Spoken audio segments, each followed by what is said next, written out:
welcome you, the audience here in the University Aula in Bergen, Norway, as well as viewers around the world, to this year's Holberg debate. My name is Kjersti Fløttum, and I'm the chair of the Holberg board. The Holberg Prize is one of the largest international prizes awarded to outstanding scholars within the humanities, social sciences, law, and theology. The prize was established by the Norwegian government in 2003 in homage to the scientist and writer Ludvig Holberg, who lived from 1684 to 1754. In addition to the academic events that are held each year in celebration of the Holberg Prize laureate, the Holberg debate is held annually in December in tribute to Ludvig Holberg's Enlightenment ideals. The debate aims to engage prominent academics as well as non-academics in public debate on pressing issues in our time. And the topic of this year's debate is the current global security crisis facing us. In particular, we will focus on Ukraine, Russia, China, and the West, and what kind of power and deterrence that may prevent future wars or escalation of existing conflicts. We have called the debate by the question, will fear keep us safe? On the panel, we are pleased to have Professor John Mearsheimer of the University of Chicago and former Prime Minister of Sweden, Mr. Carl Bildt. We are also very pleased to have with us Dr. Cecilia Hellestveit, who will moderate the event. Hellestveit is a conflict researcher at the Norwegian Academy of International Law, Folkerettsinstituttet in Norwegian. She has a PhD in international humanitarian law from the University of Oslo, and she has been associated with a number of research institutes, both in Norway and abroad. So, without further ado, I hereby give the floor to Cecilia Hellestveit.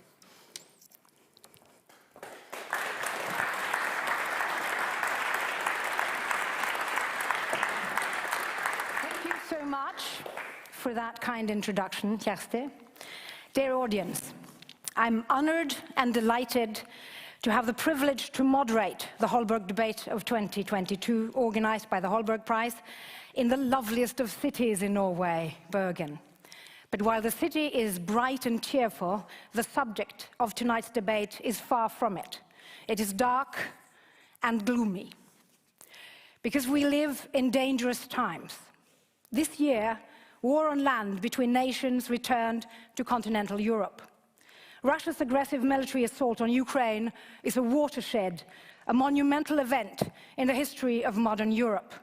And we are still struggling to gauge all the effects that this war of aggression will have for the future of Europe and the world at large. Simultaneously, other dark clouds are on the horizon.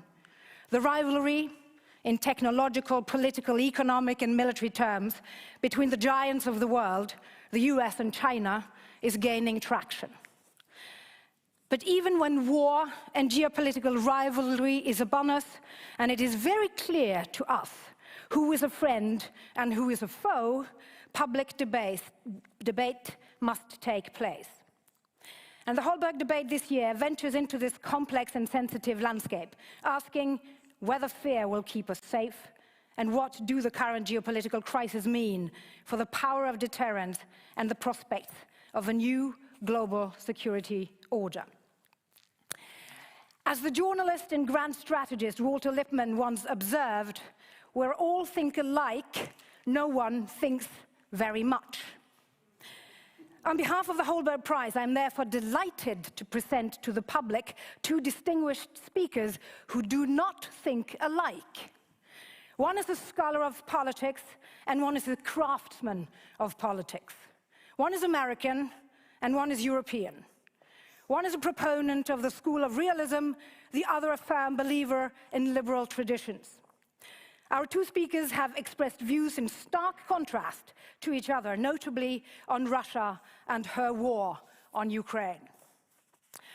The American guest is, and realist scholar is John Mearsheimer. Professor John Mearsheimer is the R. Wendell Harrison Distinguished Service Professor of Political Science at the University of Chicago. He graduated from West Point in 1970 and served 5 years in the US Air Force. Mearsheimer has also been a research fellow at the Brookings Institution and Council of Foreign Relations in New York. The European politician is Carl Bildt, former Prime Minister and Foreign Minister of Sweden. Carl Bildt has also a distinguished international career. Among others, he was the EU Special Envoy to the former Yugoslavia, High Representative for Bosnia and Herzegovina, and UN Special Envoy to the Balkans. He also was a co-chair of the Dayton Peace Conference. Bildt is currently co-chair of the European Council of Foreign Relations. And we will start the debate by hearing opening remarks from both speakers. And I do want to remind the audience that, and the viewers, that they still have the opportunity to send in questions for the speakers. And since we are in Europe, and this is Carl Bildt's turf, we first give the floor to him. The floor is yours, Carl.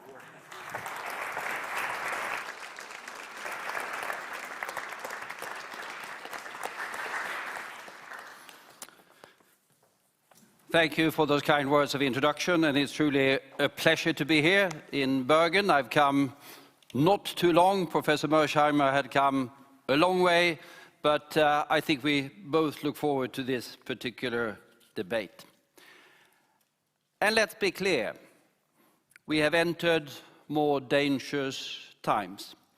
That certainly applies to the global order, or perhaps the lack thereof. But it applies, of course, in particular to the situation that we are faced with in this part of the world, in our Europe. In the American debate, the focus has always been, or has often been, on the risk of an armed confrontation with a rising China, notably over the future status of Taiwan, and that has loomed large. And policies have been oriented and are oriented towards trying to contain that and slow down the rise of Chinese power in different domains. But here in our Europe, we are since 10 months in the largest military conflict this part of the world has seen since 1945, with no end in sight and with consequences that will last decades. We did, after all, managed to secure some sort of peace during the long decades of the Cold War. In half of Europe, it was the peace of the graveyard. We were in the lucky part. And perhaps the recognition that war in Europe in those days could have led and could have taken us all into nuclear Armageddon played an important part in bringing stability during those long, dark decades. But then the Soviet Union and its wider empire, under the weight of its own failure, collapsed more than 3 decades ago.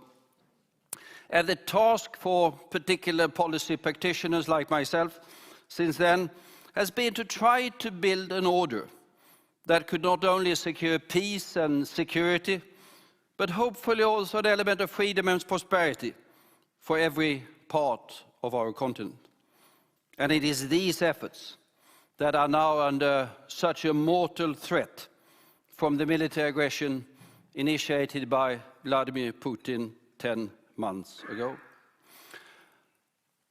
Europe hasn't seen anything since when Adolf Hitler in September 1939 launched his all-out attack against Poland. And there are important similarities between the two cases. In both cases, it was war started by a personal decision of a dictator that didn't really feel any constraints whatsoever. In both cases, it was war started by dictators driven by some sort of vision derived of history of what they wanted to achieve. Hitler wanted to get rid of independent Poland. It was an unnecessary creation of the Versailles Peace Treaty. Putin wants to get rid of Ukraine as an independent entity. He describes this as an unnecessary mistake and creation by, of all people, Vladimir Lenin. Hitler, of course, then continued. When he attacked and occupied Norway, it was described as absolutely necessary to safeguard the security interests of his greater Germany. We know how it all ended. But we don't know how this horrible war will end. It is indeed horrible. We have several hundreds of thousands of soldiers engaged in combat. We have more than 1,000, as a matter of fact, 1,300 kilometers of front line. We have waves after waves of missiles against the civilian infrastructure of the entire Ukrainian nation. We have the greatest number of people displaced or forced to flee of any conflict in any part of the world during the last few decades. The Ukrainians are determined to fight for their freedom. You can't really blame them. And they are more so determined with every new missile and every new bomb that strikes them. But Vladimir Putin is unlikely to back down from seeking to dismember, control, and subdue Ukraine. He has described it several times as a life and death struggle. In all probability, it is a life and death struggle for him. He is unlikely, in my opinion, or he is likely, in my opinion, to escalate as long as he can until he runs out of possibilities and until he collapses. But let's look at the principles if we are to search for new stability. There are two principles that I consider absolutely fundamental for the security of our continent. The first is obviously that aggression should never be tolerated. The Nuremberg and Tokyo trials after the Second World War considered aggression to be the ultimate international crime. Every other war crime derives from the crime of aggression. And the second principle that I consider fundamental is that borders should be respected and should never be altered by force. Most of the borders of Europe have been drawn by blood during past centuries. Not all of them are entirely logical. Sometimes the past still creates emotions and tensions. But if you open up the issue of borders, if you allow one country to dismember another country, one country taking over parts of a smaller, you will open up a Pandora's box of true horrors for all of Europe. These are not only principles of international law, but they are primarily, I would argue, principles derived from the very bitter history of Europe. But they are, of course, also principles that resonate strongly across the world. Faced with the Russian aggression, in two landmark decisions, the UN General Assembly, with first 141 and then 144 votes in favor, endorsed these principles.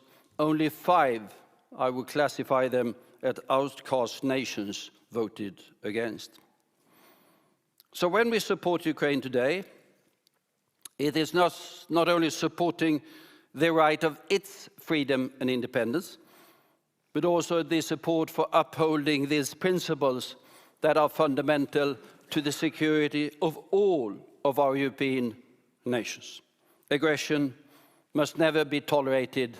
Borders must be respected.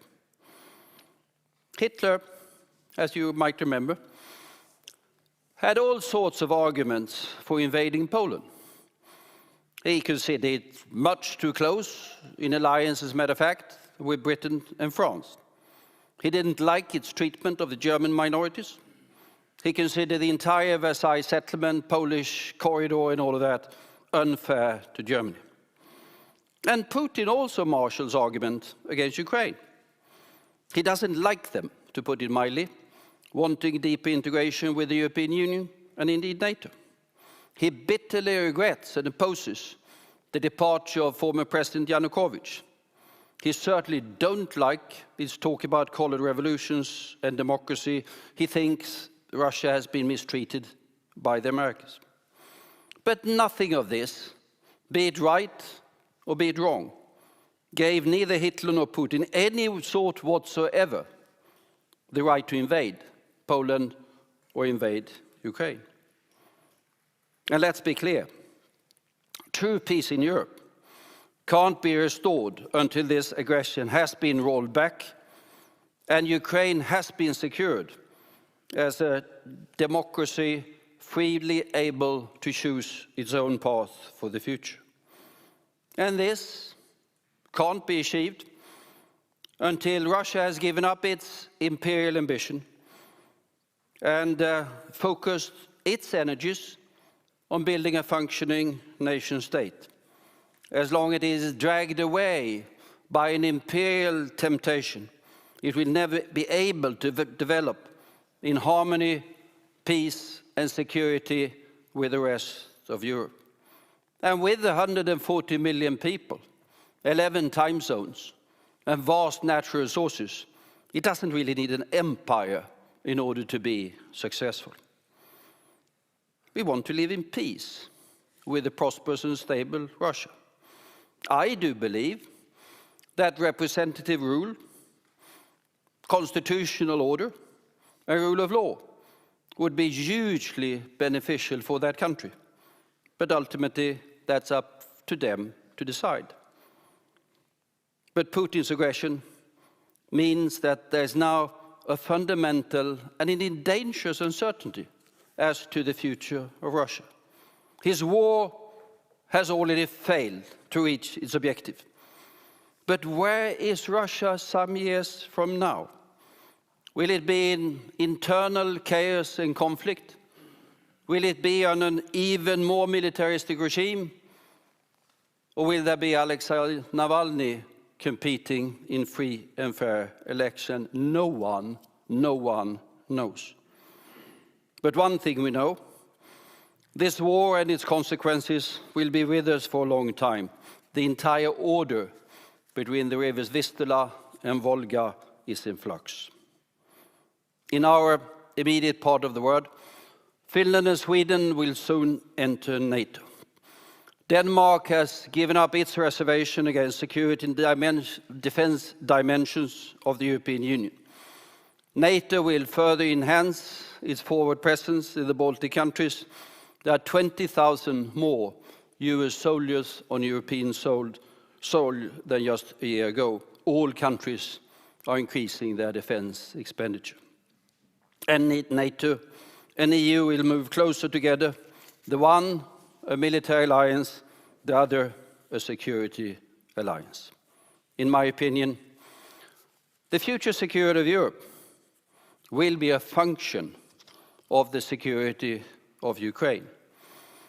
A secure Ukraine will create the conditions for stability and peace in Europe and also for Russia to be able to develop as a great nation state. A destroyed, a dismembered, a divided and a distraught Ukraine will only generate chaos and conflict for years to come. Today, it's a brutal battle on the plains of the east of Europe. People in their hundreds, perhaps thousands, are dying on a weekly or daily basis. Sometime in the future, the days of diplomacy must certainly come, but we are clearly not there yet. But then, those days of diplomacy must be based on the fundamental principles I have mentioned. The peace and stability of Europe must be based on them. And the peace and stability of Europe is, of course, also should be a global concern. Twice in the last century, strife and conflict in Europe brought war to all of the globe. And there are, as I'm sure we'll debate, numerous other issues as well. There is more global disorder than order. The rivalry between the US and China must be handled. Responsible competition is the slogan, the catchphrase that is used in Washington today. And I hope the same phrase can be used in Beijing as well. The power balance is indeed shifting. China will be the largest economy in the world, with growing naval and now also nuclear capabilities. And both nations are in a desperate race to control the technologies of the future.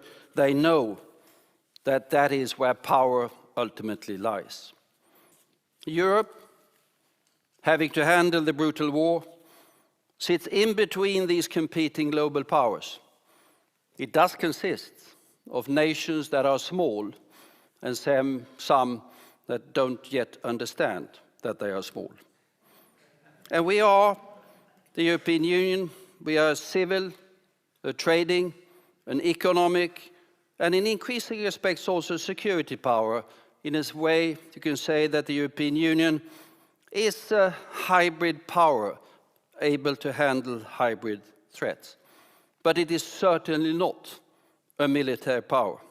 It can, most particularly, only handle the nuclear might of Russia through its alliance with the United States. Nuclear deterrence remains an unavoidable, perhaps somewhat unpleasant, but unavoidable foundation of our security.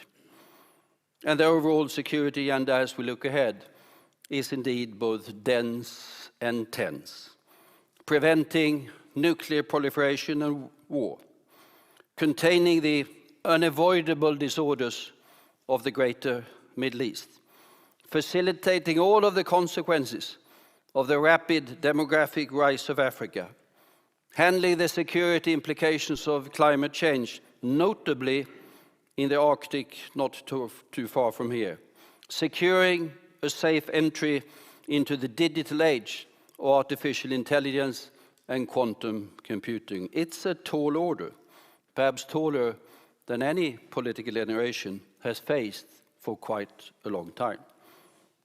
But for us, in this part of the world, here in our Europe, securing the future of Ukraine is the foundation for everything else. Thank you.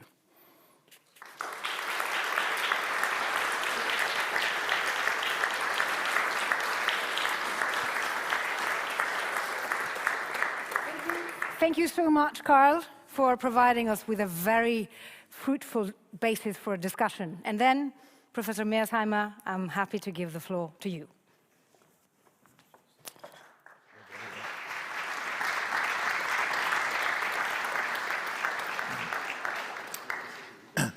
Thank you very much, Cecilia. It's a great pleasure to be here, and I feel honored to be asked to be here this evening. Let me start by saying that I agree completely with both what Cecilia said and what Carl said about the fact we live in a very dangerous world today. I'd put a finer point on it and say that I think the world is likely to get more dangerous with the passage of time. And number two, I believe that the world that we are moving into is more dangerous than the Cold War was. And of course, the Cold War was dangerous, but there's bigger trouble ahead. Now, the question is, why do I say that? I say that because you have to think about what the world looked like when World War II ended and how it's evolved over time. And you have to think about how the structure of the world has changed, because that tells you a great deal about the likelihood of conflict. When I was born in 1947, it was a bipolar world. There were two great powers in the system, the United States and the Soviet Union. When the Cold War ended in 1989, and certainly when the Soviet Union fell apart in December of 1991, we moved from a bipolar world to a unipolar world. Then around 2017, the structure of the system began to change, and we moved from unipolarity to multipolarity, a world where there are three great powers, the United States, China, and Russia. So if you think about it, in my lifetime, we went from bipolarity to unipolarity to multipolarity.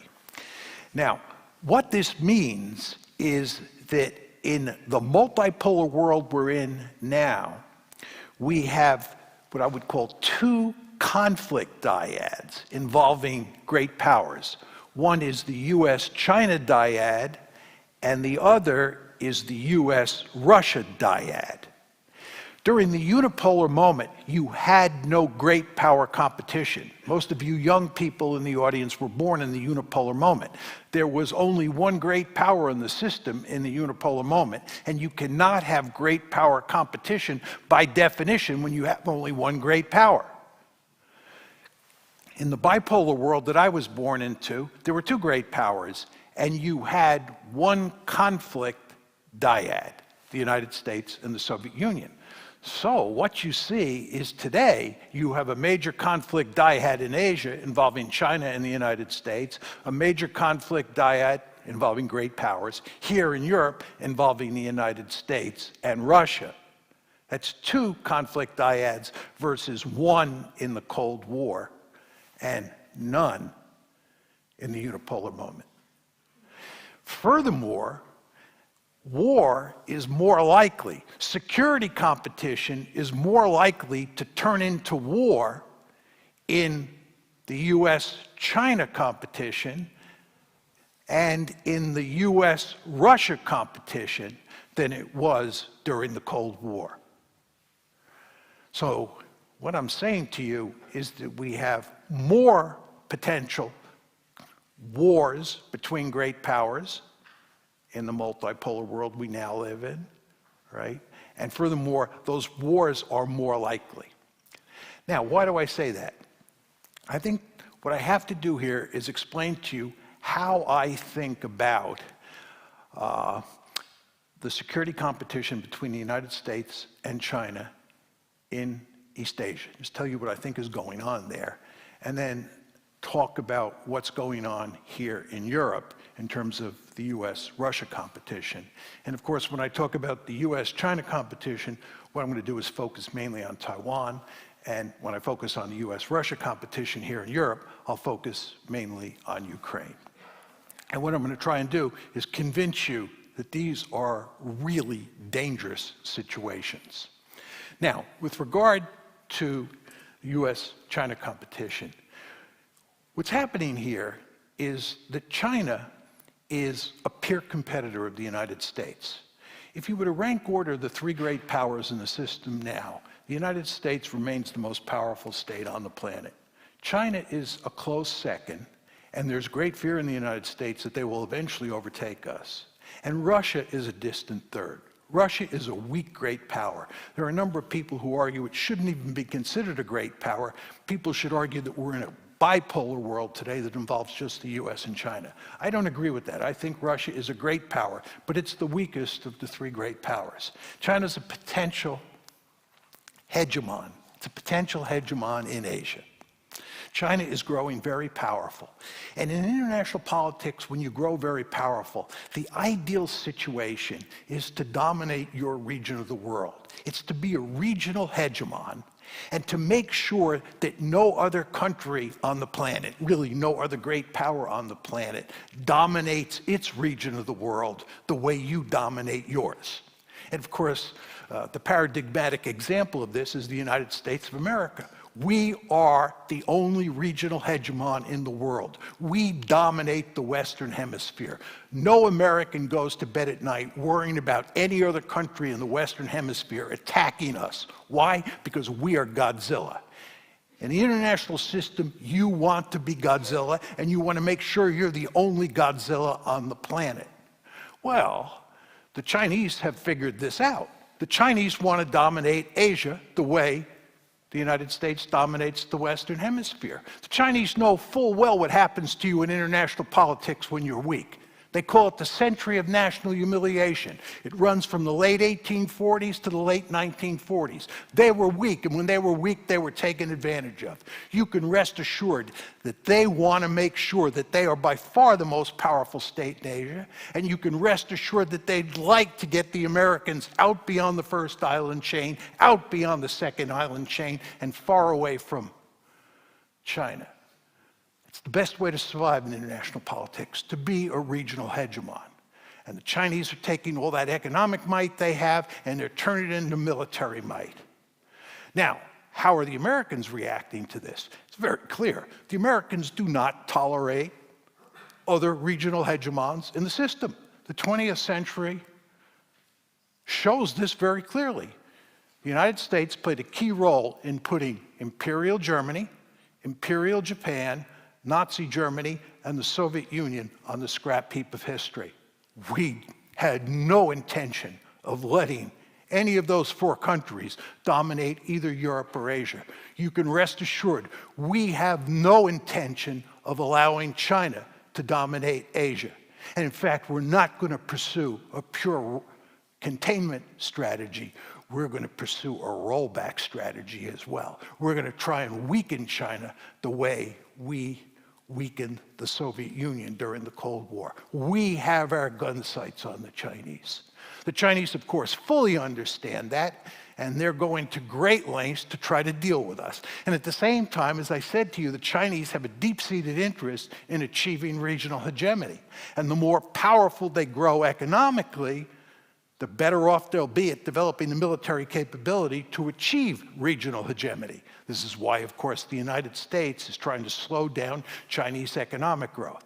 So what you have in East Asia is an intense security competition between China and the United States. And the principal focus is on Taiwan. And Taiwan is a really dangerous situation. There is no analogous situation in the Cold War. The 1947 to 1989 Cold War. Berlin was not the equivalent of Taiwan. Why is Taiwan so dangerous?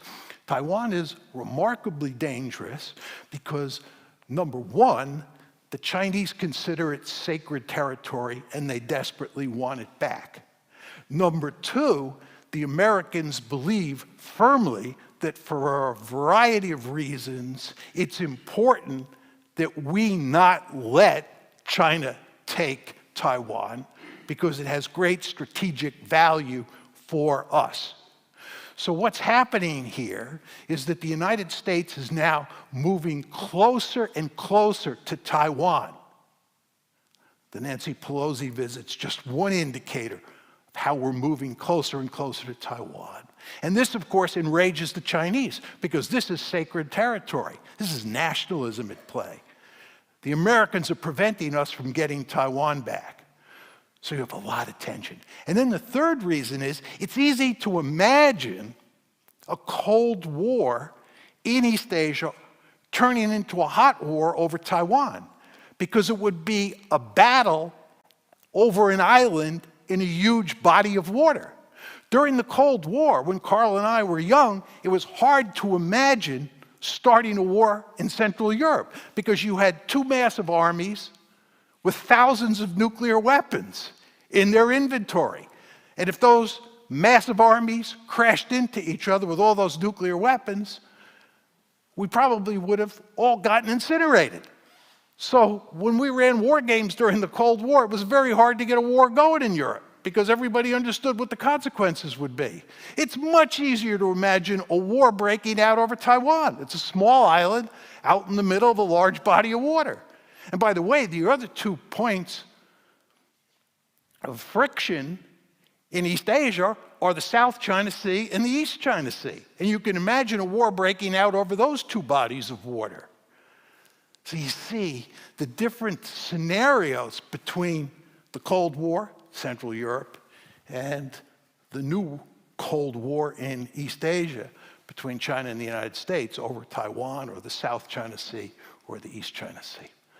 So there's big trouble coming in East Asia. I'm not arguing here that war is inevitable, but it is going to be very difficult to avoid that intense security competition turning into a real war. Okay, let's shift gears and go to Europe and talk about what's going on in Ukraine. And here we're focusing mainly on the US-Russian dyad. And it's very important to understand that the Americans drive the train in the West. Putin doesn't want to talk to the Europeans. He wants to talk to the Americans. He knows who the boss is.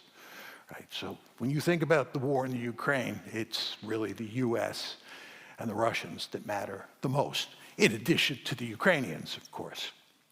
Now, the conventional wisdom in the West is that what is happening here is that Putin is an imperialist, and he is bent on creating a greater Russia or recreating the Soviet Union. And what he is intent on doing in Ukraine is conquering that country, occupying that country, and integrating it into a greater Russia. And in fact, Ukraine is the first stop on the train line. When he's done with Ukraine, he's going to move on to other states like Estonia, Latvia, Lithuania, maybe Poland, who knows. But he is an imperialist at heart. He's an aggressor who's interested in building an empire. This is the conventional wisdom that you all know well. I would imagine that most of you believe this. My view is this is simply wrong. There's no evidence to support it. I believe that if you're going to make that argument, you have to show evidence that Putin said it was desirable to conquer Ukraine and create a greater Russia. You have to show evidence that he thought it was feasible to do that. And you have to show evidence that he said that that's what he was doing. There is no evidence, and I want to underline that word no. There is no evidence that he thought it was desirable to conquer Ukraine or to create a greater Russia or to conquer any other country. There's no evidence that he thought it was feasible. And there's no evidence that he said that's what he was doing. Furthermore, he does not have the capability to do it. The Russians invaded Ukraine with 190,000 men. There's no way 190,000 men could conquer a piece of real estate with 40+ million people in it with 190,000 men. When the Germans invaded Poland in 1939, they went in with 1.5 million men. You need a huge army to conquer a country like Ukraine, occupy it, and incorporate it into your country. And you're not going to do that with 190,000 men. Furthermore, this man, Vladimir Putin, does not have the Wehrmacht at his fingertips. You've noticed how poorly the Russian army performs. So you have a small army that's not the Wehrmacht. There's no way this army could conquer all of Ukraine. And if you look at the strategy that's been employed, my argument makes perfect sense. This is not a case of Putin acting like an imperialist. My argument is, as I'm sure many of you know, that if you look carefully at what was going on, it's quite clear that the West's efforts to turn Ukraine into a Western bulwark on Russia's borders was viewed as an existential threat. The brightest of all red lines, as Bill Burns, the ambassador, US ambassador to Moscow at the time said, by the entire Russian elite. The idea that Ukraine was going to be incorporated into NATO, the idea that Ukraine was going to be incorporated into the EU, the idea that you were going to promote an orange revolution and turn Ukraine into a pro-Western liberal democracy, it's unacceptable to the Russians. It was an existential threat. You might not think it was an existential threat, but what you think doesn't matter. The only thing that matters is what the Russians think. And the Russians thought it was an existential threat. And they made it unequivocally clear to us that it was an existential threat. And how did we react? We ignored what they said, and we continued pushing to bring Ukraine into NATO, pushing to bring Ukraine into the EU, pushing to turn it into a pro-Western liberal democracy. Why did we do that? I'll tell you why we did it. Because the Russians were weak. That's what happens when you're weak in international politics. The Russians protested NATO expansion from the get-go. The first tranche took place in 1999. The second tranche of expansion took place in 2004, right? The Russians screamed bloody murder both times. We didn't care. We just shoved it down their throat. They were weak. And when they're weak, you can do that. 1999, we succeeded. 2004, we succeeded. And then in 2008, we said, we're going to bring Georgia and Ukraine into NATO. The Russians made it very clear, you're not going to do that. You're not going to do that. We're going to resist. And if we have to, we'll destroy Ukraine. This was clear a long time ago. What did we do? We doubled down. We just kept pushing and pushing and pushing. And what you want to understand is that from the Russian perspective, this is an existential threat. They have to win this war. They cannot afford to lose it.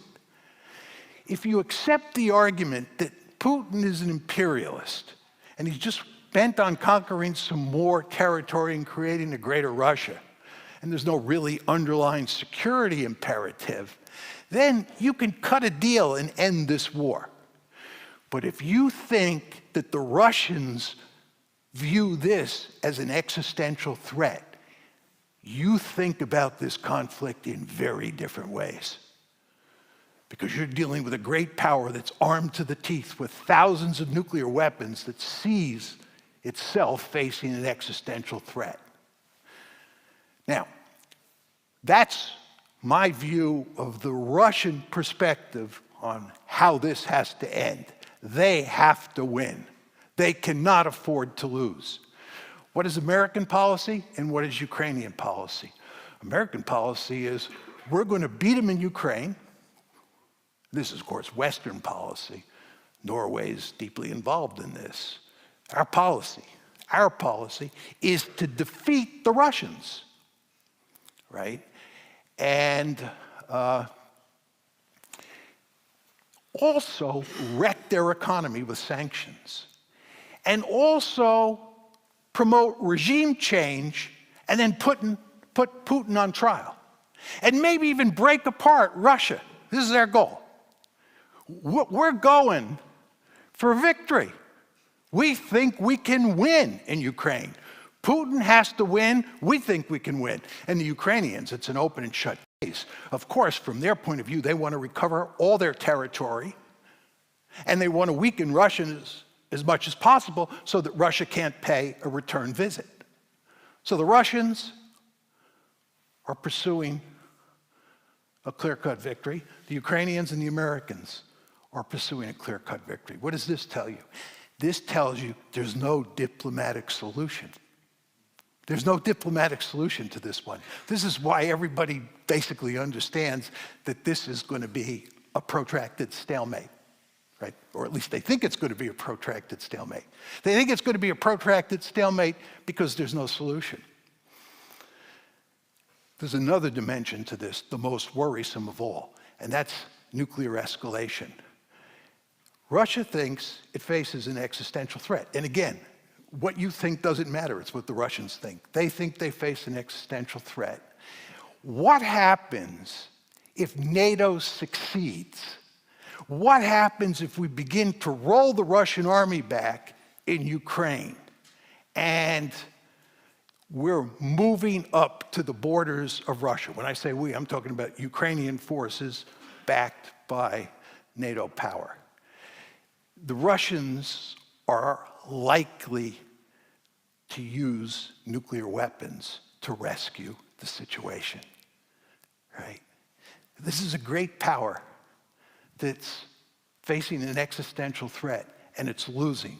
You don't think it's going to think seriously, at least, about using its nuclear weapons, you can rest assured it is. I like to tell the story about 1945, Japan, 1945. The Americans had defeated Japan by August 1945. Japan was defeated. We just couldn't get the Japanese to throw up their hands and surrender. And we thought that we were going to have to invade the Japanese home islands. And we knew how many casualties there had been at Okinawa and at Iwo Jima, and we did not want to invade the Japanese home islands. We were desperate to avoid invading the Japanese home islands. And you know what we did? We dropped 2 nuclear weapons on Japan. And you know what? You could do that because the Japanese didn't have nuclear weapons of their own, and they were not going to retaliate. Well, I have news for you. The Ukrainians don't have nuclear weapons of their own. And if the Russians use nuclear weapons in Ukraine, Ukraine can't retaliate, and we're not going to initiate a general thermonuclear war by using nuclear weapons to defend Ukraine. So you can see the potential for nuclear escalation here is real. And given the consequences, the potential of escalation does not have to be very high to scare the living bejesus out of you. Right? So you want to understand there's a perverse paradox here, which is the more successful we are in waging the war against Ukraine, the more likely it is that they'll turn to nuclear weapons. It's not to say they axiomatically will. It's just to say it becomes a real possibility. So the story I've told you here, in conclusion, is that during the Cold War, we had one conflict dyad. During the unipolar moment, we had none. During the multipolar world we now live in, there are 2 potential great power conflicts on the table. And both of them, as I tried to describe, are very dangerous. So all of you should be very fearful about the world that you live in, and even more fearful about the world that we're moving into.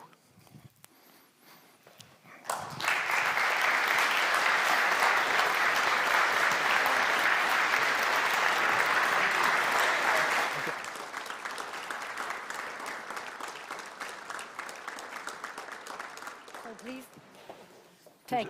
Does it matter? Stage the same. You're in the middle. I'm in the center. In the middle, yes. The middle. Please. Now, thank you very much to both of you for a very disturbing, I must say, presentations. Now, the subject of today's debate is how the geopolitical crisis influenced the power of deterrence and prospects for a new global security order. But let us start in Europe, and then we will zoom out afterwards. And before we venture into this uncertainty of the future and even of the present, let us go to one issue where I know that your analysis and your statements, which you have repeated here, is seen as very provocative in Europe, namely the why of the Russian invasion and the Russian aggressive stance towards Ukraine. And I would invite Carl to have some initial reactions to what John has said. And I can do that, but let me start by saying that at least there is one issue where we do agree. We live in a more dangerous time. Power relations are shifting, different competing interests are there, it is less predictable, it is more dangerous. On that we do agree. And there was an element of agreement also on the China analysis, we could go into that further. But on, obviously, the Ukraine-Russia, we do disagree. Yeah. I mean, to me it's abundantly clear. If you read what Mr. Putin said, as I said, he was very explicit in his speeches that setting up Ukraine was not only a mistake, it was worse than a mistake, it was unacceptable. Its old Russian land should never have been allowed by Lenin to set up the Ukrainian Soviet Socialist Republic. And then he said, didn't make much of a difference, he said, because I mean, Stalin ruled it with an iron hand anyhow, but Stalin did the mistake of not taking away the formal structures of Ukraine. And the second mistake was allowing it independence This is, as he said repeatedly, ancient Russian lands.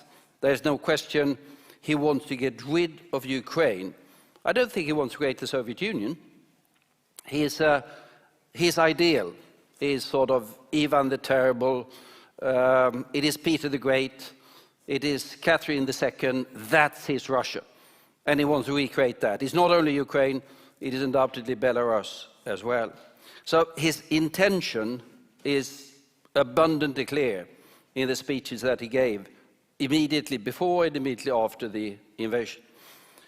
Then John said that, well, he didn't have the resources to do it. That's fairly obvious by now, agree. But we should be aware of the fact that when he attacked on February 24th, he attacked with 90% of the combat potential of the Russian army, 90%. So he was clearly, and he attacked from the north in order to get Kiev, biggest city, from the west to get Kharkiv, second biggest city, from the south to get Odessa, the third biggest city. He attacked with missiles every single major center across the territory of Ukraine. It was not some sort of Sunday expedition by some Russian forces who had got lost in the woods. It was an all-out invasion. It failed due to the fact that the Russian army was less competent than he thought, and as a matter of fact, substantially less competent than most of us thought. Because even the Western intelligence agencies who said he's likely to invade thought that he was going to finish the job in a week. He believed that as well. We know a fair amount of his political preparations. He believed he could do it in 1 or 2 weeks. The Ukrainians proved otherwise. But then on the background, John, I can understand that. You're nothing wrong with Chicago, but that's where you're coming from. So your perspective tends to be the Americans are all over the place and Europeans and others not really to that extent. It wasn't really, and I've written a book about it, I was there. It wasn't really the Americans pushing. I mean, we Europeans went to Washington and say you have to care about Europe as well, not only be obsessed by China. If there were anyone's pushing, Poles pushed in order to become members of NATO. The Ukrainians were knocking on our door all the time. We want a closer relationship with the European Union. We want to be part of the West. It wasn't the West going east.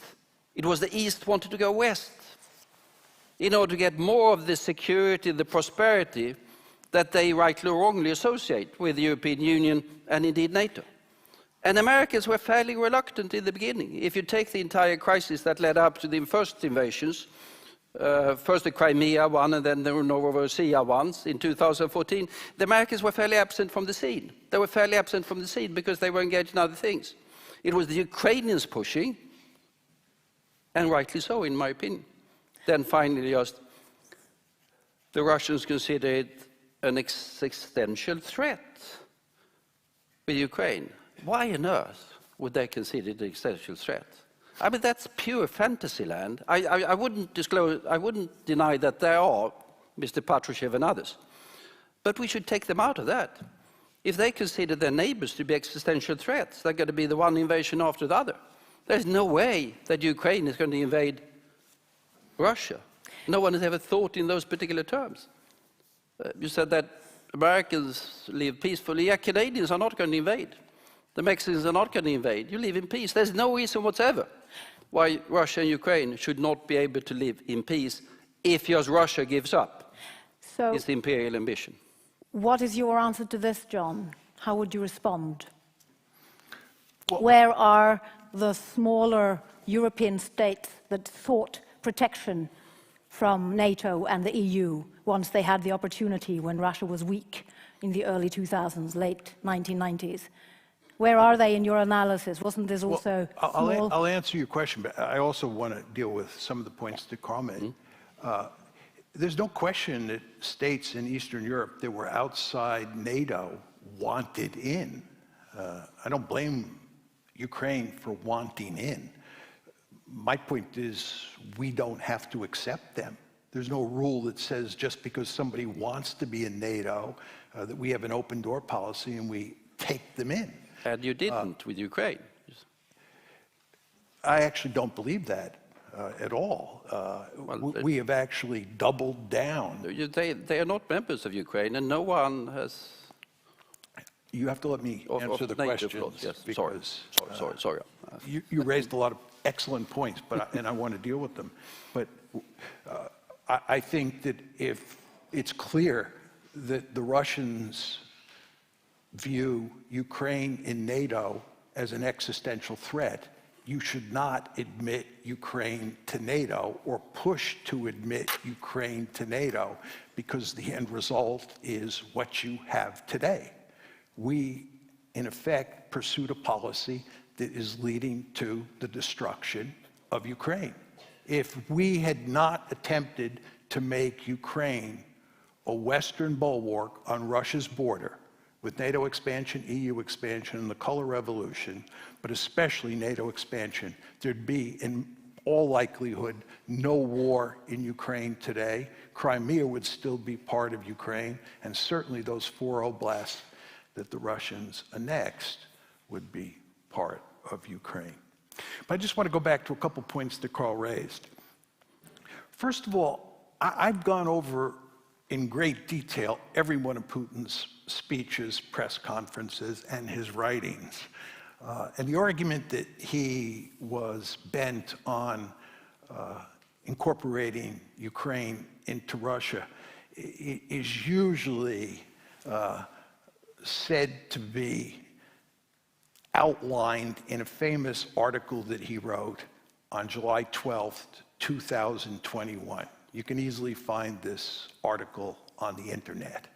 And he did say many of the things that Carl said about how it was regrettable, how Lenin set up the Soviet Union, and so forth and so on.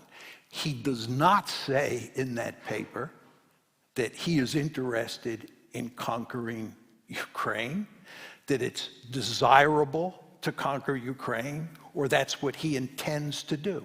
In fact, if you go look at the article, and this is the article that almost everybody points to, you should go read it. He says that he recognizes Ukrainian nationalism. He says that he recognizes Ukrainian independence, and he says that the future of Ukraine is up to the Ukrainian people. That's what he says in the article that everybody points to is the key piece of evidence that he was out to conquer Ukraine. As I said to you before, I can find no evidence that he thought he could conquer Ukraine. Just a word or two about capabilities. He had 190,000 troops. It was almost all of his army, as Carl pointed out. You're not going to conquer a piece of real estate as large as Ukraine with an army that small. And he might have dropped bombs on Western Ukraine, but you can't conquer and occupy a country with bombs. You need ground forces to do that. He didn't have the ground forces. He never even attempted to conquer 1/2 of the country. At most, he attempted to conquer 1/3 of the country. He just didn't have the capability. This was not the Wehrmacht. Even with regard to Kyiv, he could not have conquered Kyiv with the forces that he had. It was just too small an army. He wanted to threaten Kyiv, but he couldn't conquer it. Now, just one final point, and then I'll turn it back to you, Cecilia. Carl said that if you look at what happened over the past few decades, it's a case of the East moving West and not the West moving East. I don't know how you could make that argument with NATO expansion. Of course it's the West moving East. NATO expansion, EU expansion, the color revolutions. Where were the Russians moving westward? The Russians weren't capable of launching a military offensive in the 1990s. They were so weak, and then Putin comes to power in 2000, and over time he resurrects the Russians. He brings them back from the dead, but they don't have the military capability to go on the offensive. As you know, in the August 2008 military campaign in Georgia, the Russian army performed terribly. Right? They just don't have the military capability. There's no evidence that the East is moving west. It's the West that's moving east. And this is what presents an existential threat to the Russians. But what about if you go back to 2007? That is when Putin, in his speech in Munich, announced that in his view, the multipolar world was already arriving. Now, in your presentation, you said 2017. That is 10 years later. So isn't it a possibility that Putin, from that moment on, has that in mind as he goes forward from 2008 and then interprets things No, the differently? the famous Munich speech in 2007 that Cecilia is referencing is where Putin first makes it manifestly clear that he is angry at the West for their policies, which he thinks do not take into account Russian interests. But he does not indicate that he's going to rectify this problem by going on the offensive and attacking any country in the world. What sets off the real trouble is the April 2008 decision at Bucharest. This is the NATO summit at Bucharest, April 2008, where NATO says at the end of that summit that Georgia and Ukraine will become part of NATO. It's no accident, ladies and gentlemen, that in August 2008, you had a war in Georgia, and then starting on February 22nd, 2014, conflict broke out in Ukraine, right? That's what was driving the train here. And by the way, just one final point before I turn it to Carl. Angela Merkel and Nicolas Sarkozy were adamantly opposed to bringing Ukraine into NATO at the April 2008 Bucharest summit. And Angela Merkel has recently said that the reason she opposed bringing Ukraine into NATO is that she understood, listen to these words, she understood that Putin would interpret it as a declaration of war against Russia. That's in April 2008. But what did the Americans do? The Americans steamrolled her, and they steamrolled Sarkozy. And they kept pushing and pushing and pushing. And it all blew up in their face on February 24th of this year. Your reaction to this, Bill? Pure fantasy. I can agree with you, John, that sort of the Bucharest meeting was fairly muddled. There were the then president of Ukraine, the then president of Georgia who wanted in, and most people said no. And then as a compromise they had that particular language. But they refused them even a membership action plan. And you need unanimity in NATO. And since then, there's not been a single NATO meeting where there's been a serious discussion about membership. And even, I would say, even a half-dead second secretary of a Russian embassy in any NATO country would be able to report back that that was off the table for the foreseeable future. Off the table for the foreseeable future. What caused the big problem in 2013 and 2014, and I was there, was the fact that Ukraine wanted to have a free trade agreement with the European Union. And it was the Ukrainians who wanted it. They were knocking on the EU door time after time after time. Not everyone in the EU was enthusiastic, but evidently that was given. And then Putin said, this is utterly unacceptable. Forced President Yanukovych with the most brutal means to go back on that. That caused the people of Ukraine to go to the square in Maidan waving, they didn't wave American flags, sorry to say, they waved the EU flags on the Maidan and say, we want to be part of this. And why? Not because they were anti-Russian, that was not an issue at the moment. They saw the success of Poland, for example, having done the democratic reforms and having done the economic reforms and having a substantially better economic and social and political development than Ukraine had. No question, they wanted to go the same way. And Ukraine happens, and that's fairly important to understand, Ukraine is a democracy. They have elections. They express their will to go, in this particular case, west. On going west and east is not moving geography. I agree with that. Geography doesn't move. But in political terms, they wanted to go west. Poland wanted to go west into NATO. Ukraine wanted to go west into the EU, as the Baltic states did.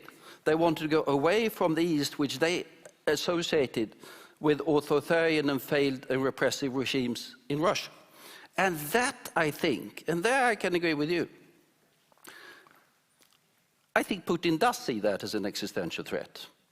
I think he does see a successful, democratic, big Ukraine as an existential threat, not to Russia, but to the sort of Russian regime that he represents. And he's been abundantly clear in saying that what is called colored revolutions, people waving European flags, people waving flags of others, people wanted democracy, people wanted to be able to elect their governments. He's been abundantly clear that he sees that as an existential threat to his Russian regime. In that particular sense, he's right. Let me make two sets of responses to what Carl said. He makes the argument, which many people make, that there was really no chance that Ukraine would become part of NATO, and that we have sort of given up on that. I believe that's simply not true. And in June of 2021, NATO's conference was held at Brussels. In an official statement released by NATO, they said that they were reinvigorating their commitment to bring Ukraine into NATO. On November 10th, 2021, the United States and Ukraine issued a white paper laying out the strategic relationship between the United States and Ukraine, where we made it unequivocally clear we were committed to bringing Ukraine into NATO. Furthermore, we were arming and training the Ukrainians so that they were effectively becoming a de facto member of NATO. Many people wonder why the Ukrainians have done so well against the Russians on the battlefield. And they say it's because the Russians are incompetent, period, end of story. That's half of the story. The other half is that the Ukrainians were a formidable fighting force. And they were a formidable fighting force because we were training 10,000 Ukrainian troops per year from 2014 to 2024. And we were arming the Ukrainians. President Zelensky and his defense minister today refer to Ukraine as a de facto member of NATO. It was becoming a de facto member of NATO, in fact, and then in principle, we remain committed to bringing it into the alliance. Now, okay, go ahead. No, let me make one quick point just on another issue that Carl raised. Carl raised the point that the Russians viewed Ukraine becoming a liberal democracy as a serious threat, and you said you agreed with me on that. The point I want to make is that NATO, mainly the United States, was pursuing a three-pronged strategy. I tried to make that clear in my formal presentation. NATO expansion, EU expansion, and turning Ukraine into a liberal democracy. So it's important to understand that that third strand that Carl was talking about, where he and I agree, that third strand is inextricably linked to the second strand and the first strand in the minds of the Russians. So when Go ahead. Now, in the minds of Putin, don't say that Putin and the Russians are necessarily the same things. I've been involved with Russia intensely since the early 90s. I made a lot of friends. I worked very closely together with two Russian foreign ministers I still consider my friends, and one of them I'm still in contact with. And in the Balkans, we work constructively with them. I have to say that all of my friends from those years are either dead, killed, murdered, in prison, or outside of Russia. But those were Russians that wanted the same thing as the Ukrainians. They wanted constitutional government in their country. They wanted sort of decent living standards. They wanted free speech. They wanted some sort of democracy, might not have been Swedish standards. But Putin has a security regime that is different. And he has faced demonstrations in Russia that he fights with violence after he returned to power, and he's seen colored revolutions as a threat against his regime. That's why I'm saying, in that particular respect, he's right. He considers the colored revolutions, democracy in other parts of the former Soviet Union as a threat to his regime. But that, to be precise, is not something that invented by me or by American politicians. That is demands coming from the people in these countries themselves. Democracy, it's called. Can I? But Paul, let me, Yeah. can I just quick go back? Oh, yeah. I just want to, I hope you don't mind us going That's back and good. forth, but Okay. I mean, this Go ahead. fits together Go ahead. neatly. I think that if you talk about Russian elites regarding the issue that we're talking about tonight, the question is, how do the Russian elites think about bringing Ukraine into NATO? And you might think from listening to Carl talk that there's disagreement among the Russian elites. I do not believe that's the case. And Bill Burns, who is now the head of the CIA, he's now the head of the CIA, and he was the US ambassador to Moscow at the time of the Bucharest NATO summit in April 2008, wrote a famous memo to Condoleezza Rice, where he said, for the entire Russian elite, not just Putin, Ukraine in NATO is the brightest of red lines. He said, I've talked to all of the knuckle draggers in the depths of the Kremlin. And he said, I've talked to Putin's most ardent liberal critics, and they all agree to a person that Ukraine in NATO is unacceptable. So on that particular issue, which is the issue on the table this evening, there is unanimity. This is why, Carl, I would say that, you know, if Putin is overthrown, you're not going to get somebody in there who is interested in cutting a deal and living with Ukraine and NATO. You'll get somebody who's probably more hawkish than Ukraine, or at least as hawkish. But where is the Ukrainian people in your analysis? Because the Ukrainian population in 2014 was divided on the issue.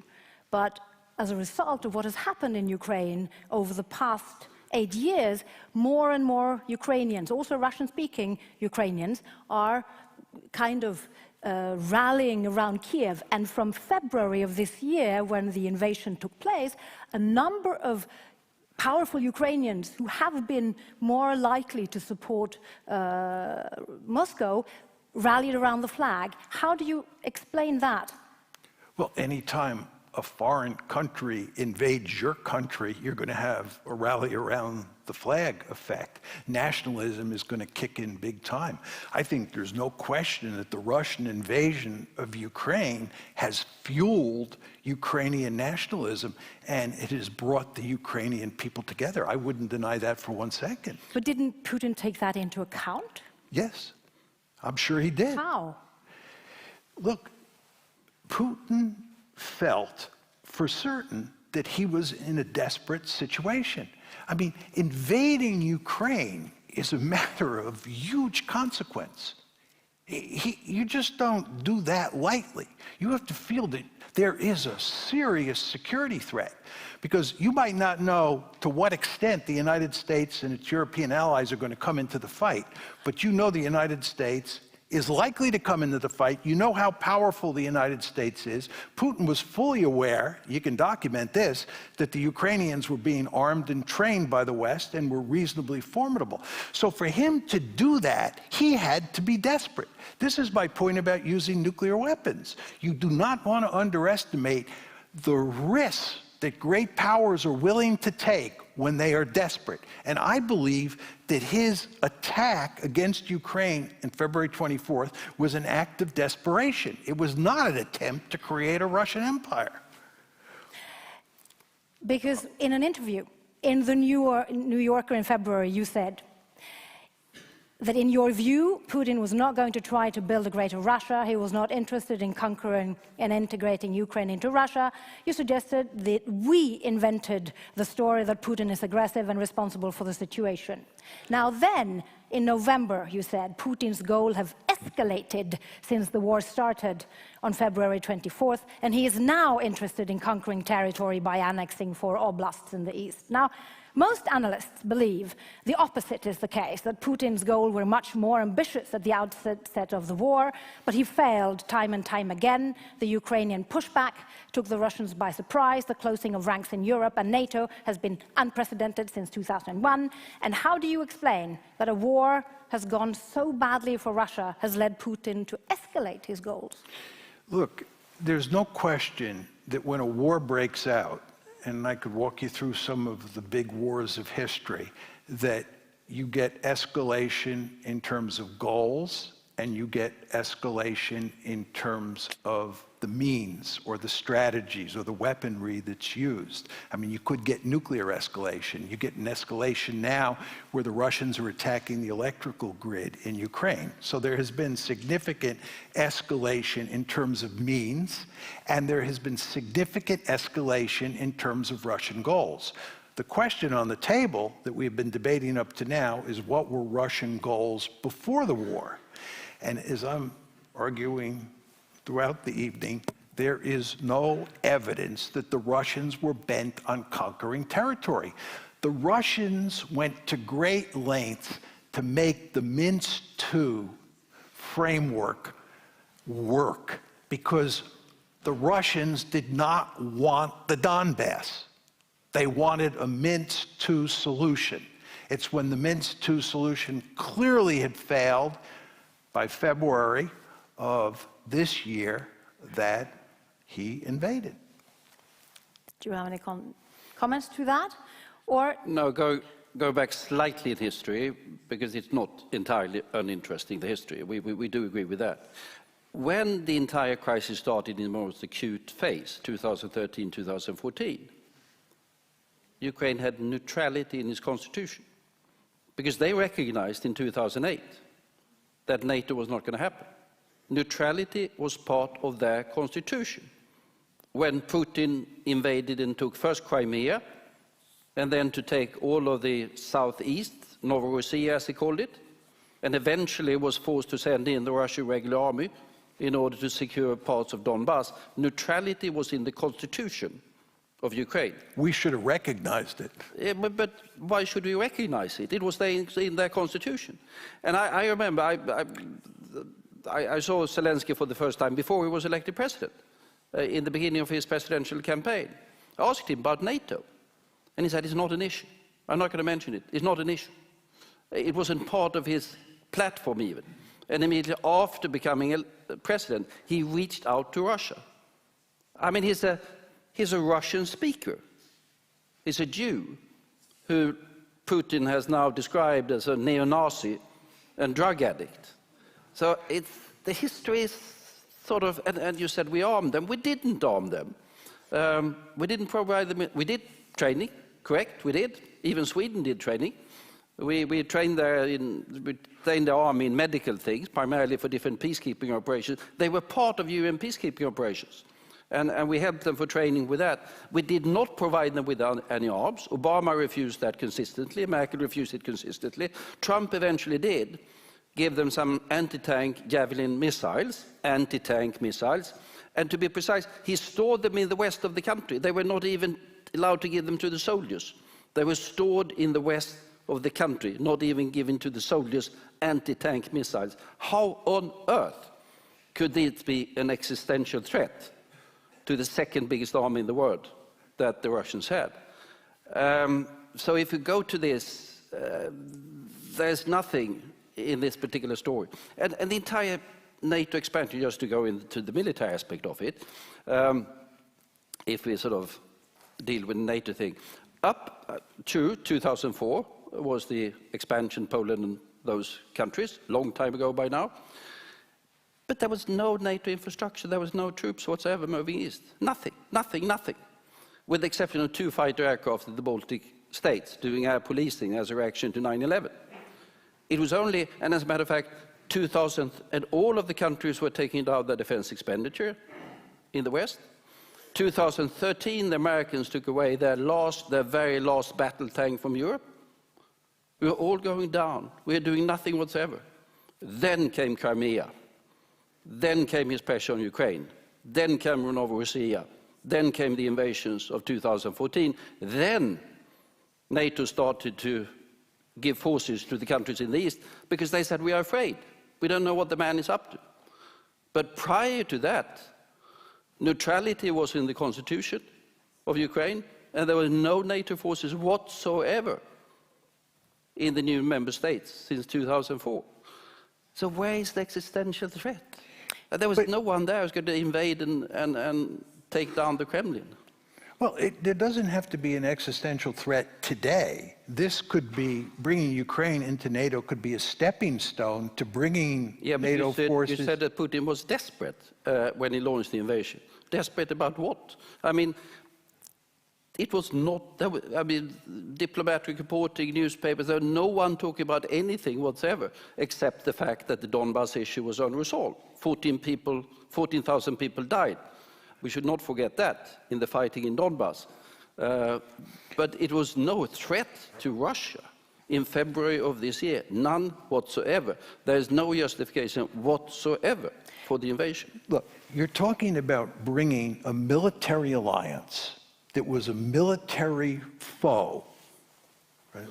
It was a foe of the Soviet Union. And you're talking about taking that military alliance and bringing it up to Russia's doorstep. I'm sorry, Jon, but I think you and Putin are the only ones in the world who believe that that NATO was going to allow Ukraine in February of this year. There's no one else that it was going to allow. But how can you argue allow Ukraine to be a member of NATO? It was not on the table.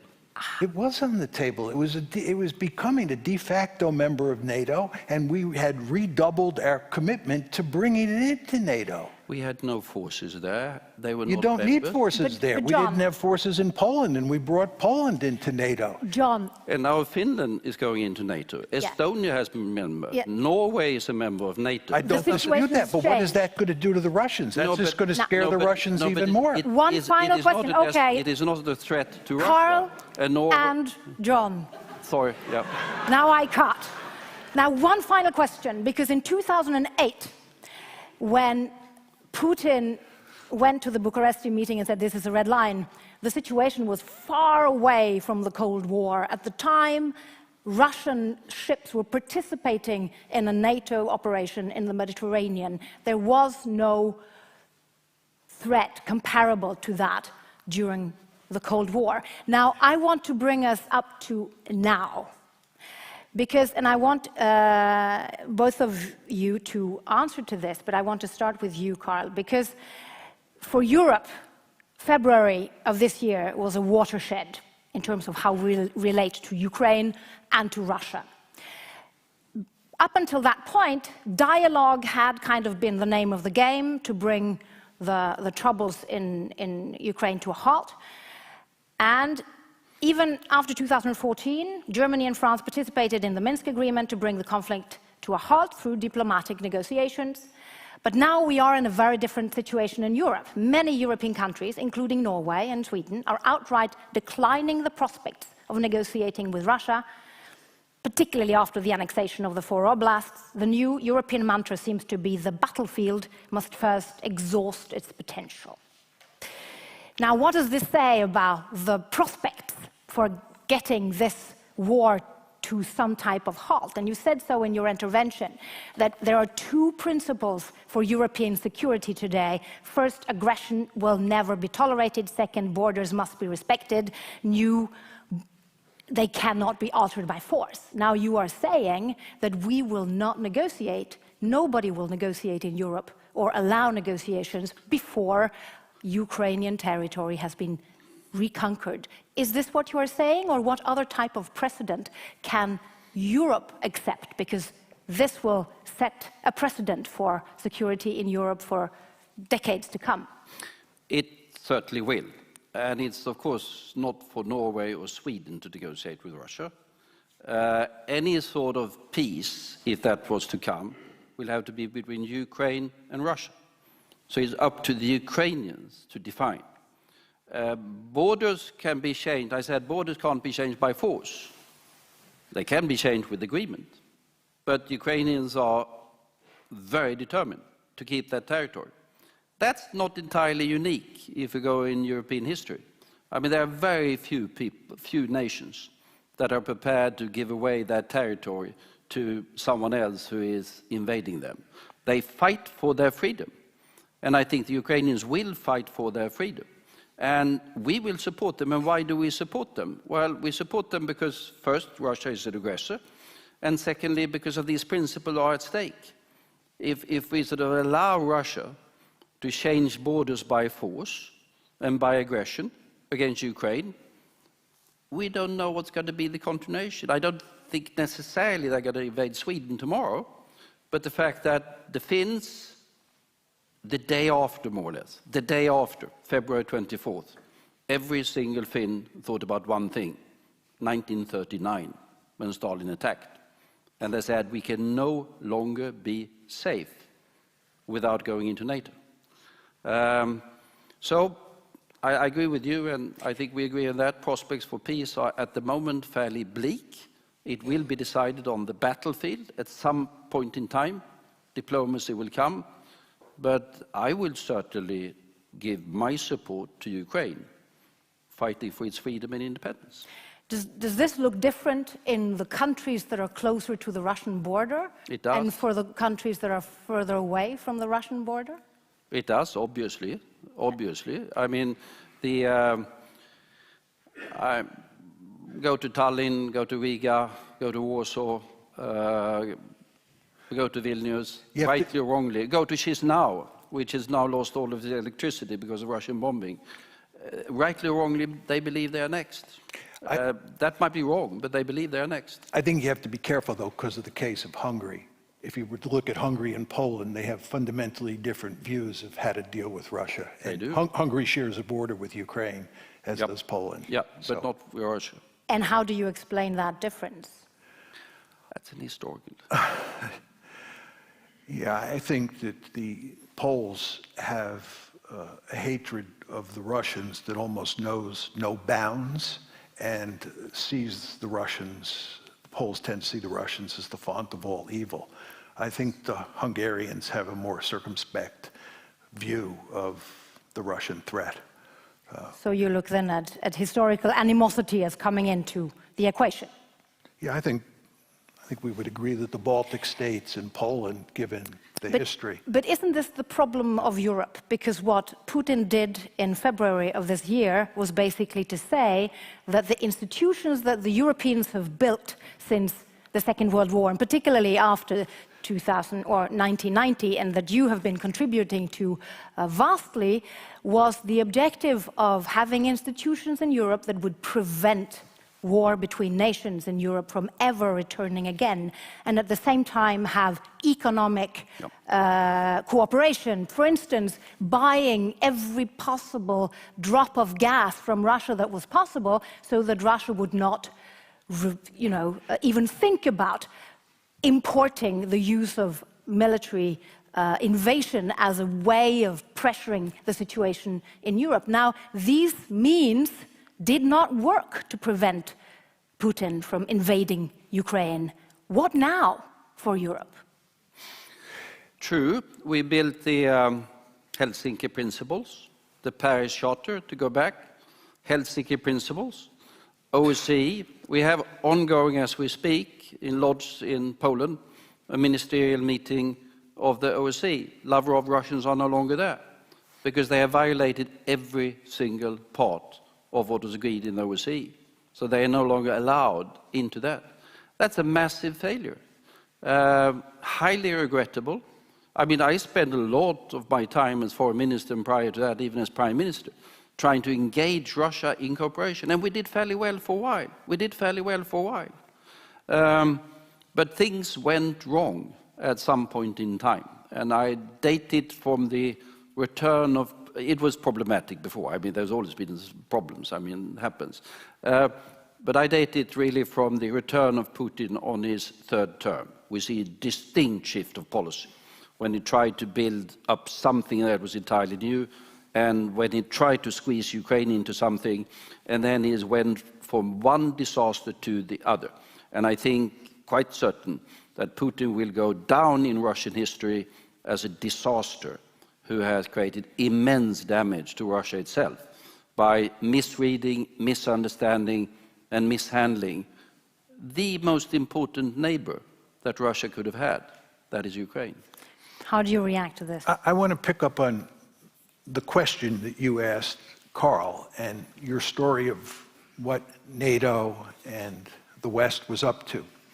My argument, which is consistent with what Cecilia said, is that up until the crisis in Ukraine broke out in 2014, okay, NATO expansion and EU expansion and the color revolution, this three-pronged strategy, was not designed to contain Russia. Russia was not seen as a threat. It was designed to turn Eastern Europe into a giant zone of peace. It was designed to take those institutions that had done so much to create peace in the west of Europe and move them eastward. The idea of bringing Ukraine into NATO in 2008 was not designed to poke the Russians in the eye or to contain the Russians. You might not believe this, but Vladimir Putin was invited to the April 2008 Bucharest conference. He was not seen as an imperialist up until February 22nd, 2014.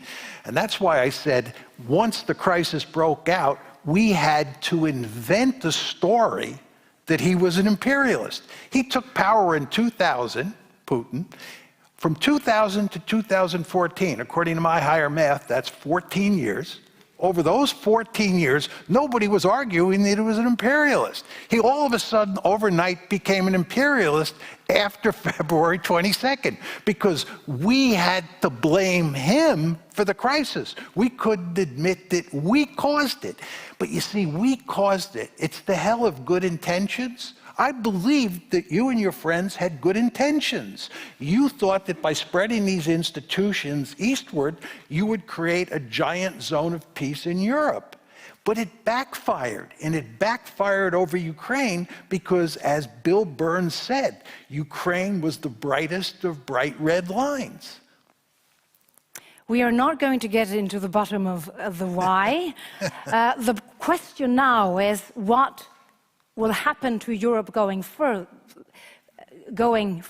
because the type of deterrent that we thought was going to prevent the return of war, institutional building and economic cooperation, did not prevent Russia from going to war. In fact, when we have constructed the institutions in Europe after the Second World War, we have constructed institutions precisely for the objective of preventing states from invading neighboring states with the argument that there is a minority across the border that we need to protect, which is exactly what Germany did in 1939, in which, by the way, is exactly the argument that Putin also used in February of this year. After that, Russia has withdrawn or been excluded from a number of the organizations that we have in Europe to prevent further conflict. We are looking for a decoupling, in part, economically speaking, between Russia and Belarus on the one side and the EU and Western Europe on the other. What are going to be the deterrent mechanisms preventing further conflict going forward in Europe? That we don't know. But you are correct, they are de facto no longer part of the OSCE, they have de facto left. They have left the Council of Europe, which of course has to do primarily with human rights and democracy, which they are not very much in favor of. They have left a lot of economic cooperation. They cut the gas supply. Mind you, it's not that EU has any sanctions on gas from Russia as of yet. It is Russia that is cut in order to influence the politics of the European countries. Where do we go in the future? We don't know. But as I said, I don't know where Russia is going to be a couple of years from now. I don't think Mr. Putin is going to be there. I'm fairly certain he's not going to be there. It could be chaos and conflict in the country. You can see the so-called power vertical that he's been running the country on. I think that will disappear. I think you will have different interests in Russia fighting it out. I think it will be very quite chaotic. The time of troubles, to take a phrase out of Russian history, will come back. Will there be an even more militaristic regime for a while? Could be, but I don't think it's going to survive very long. Will there be more normal forces asserting themselves? As I said, even Alexei Navalny being able to stand in a free and fair elections. I don't think that's the most likely scenario, but I wouldn't exclude that either. Russia is going to face a very, very difficult future, Ukraine even more. But we will help Ukraine to rebuild, hopefully to stabilize its democracy, hopefully to secure Ukraine, because if we don't secure Ukraine, we won't get a secure Europe. And then we can't really influence what's going to happen in Russia very much. How does the US scholar look at this? Yeah, I would actually like to use my time to ask Carl a question. One thing that strikes me, just listening to you talk, and I think it's true of a lot of people who I interact with, is I place a great emphasis on the nuclear threat. I live in fear that this is going to turn into a nuclear war. And my argument is that, as I said in my formal presentation, that the more successful we are, we meaning the West and the Ukrainians, the more likely it is that the Russians will use nuclear weapons. I'm surprised that you don't see that threat, that you don't worry about that. I mean, you talk about supporting the Ukrainians and whipping the Russians, right? And in a conventional world, you can think in an all-conventional world, you can think in those terms. But why aren't you scared, like I am, that this could spin out of control and we could all get vaporized? No, I would be scared of that. I belong to those that gives a somewhat higher percentage of possibility of him in a desperate situation actually using a nuclear device. I don't rule it out, because I think the man in a certain situation could be extremely desperate. I think that would be the end of the entire thing. I think it would collapse internally in Russia if he does that, but that's a separate issue. But I will not give in to nuclear blackmail. Because if we were to do that and say, well, he's threatening with nuclear weapons as he does, so we cave in, we give up, then be damn certain he will learn that particular lesson. And he will threaten the one or the others with nuclear weapons, and we will give in. So giving in to nuclear blackmail is highly dangerous, and we must not do that.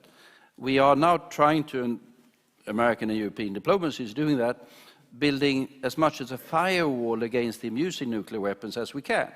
Engaging the Chinese, has been doing in the last few weeks, and the Chinese have been fairly good at saying that we shouldn't threaten nuclear weapons in the way that Putin is doing. Engaging the Indians and others. Yeah. Will that help? I don't know.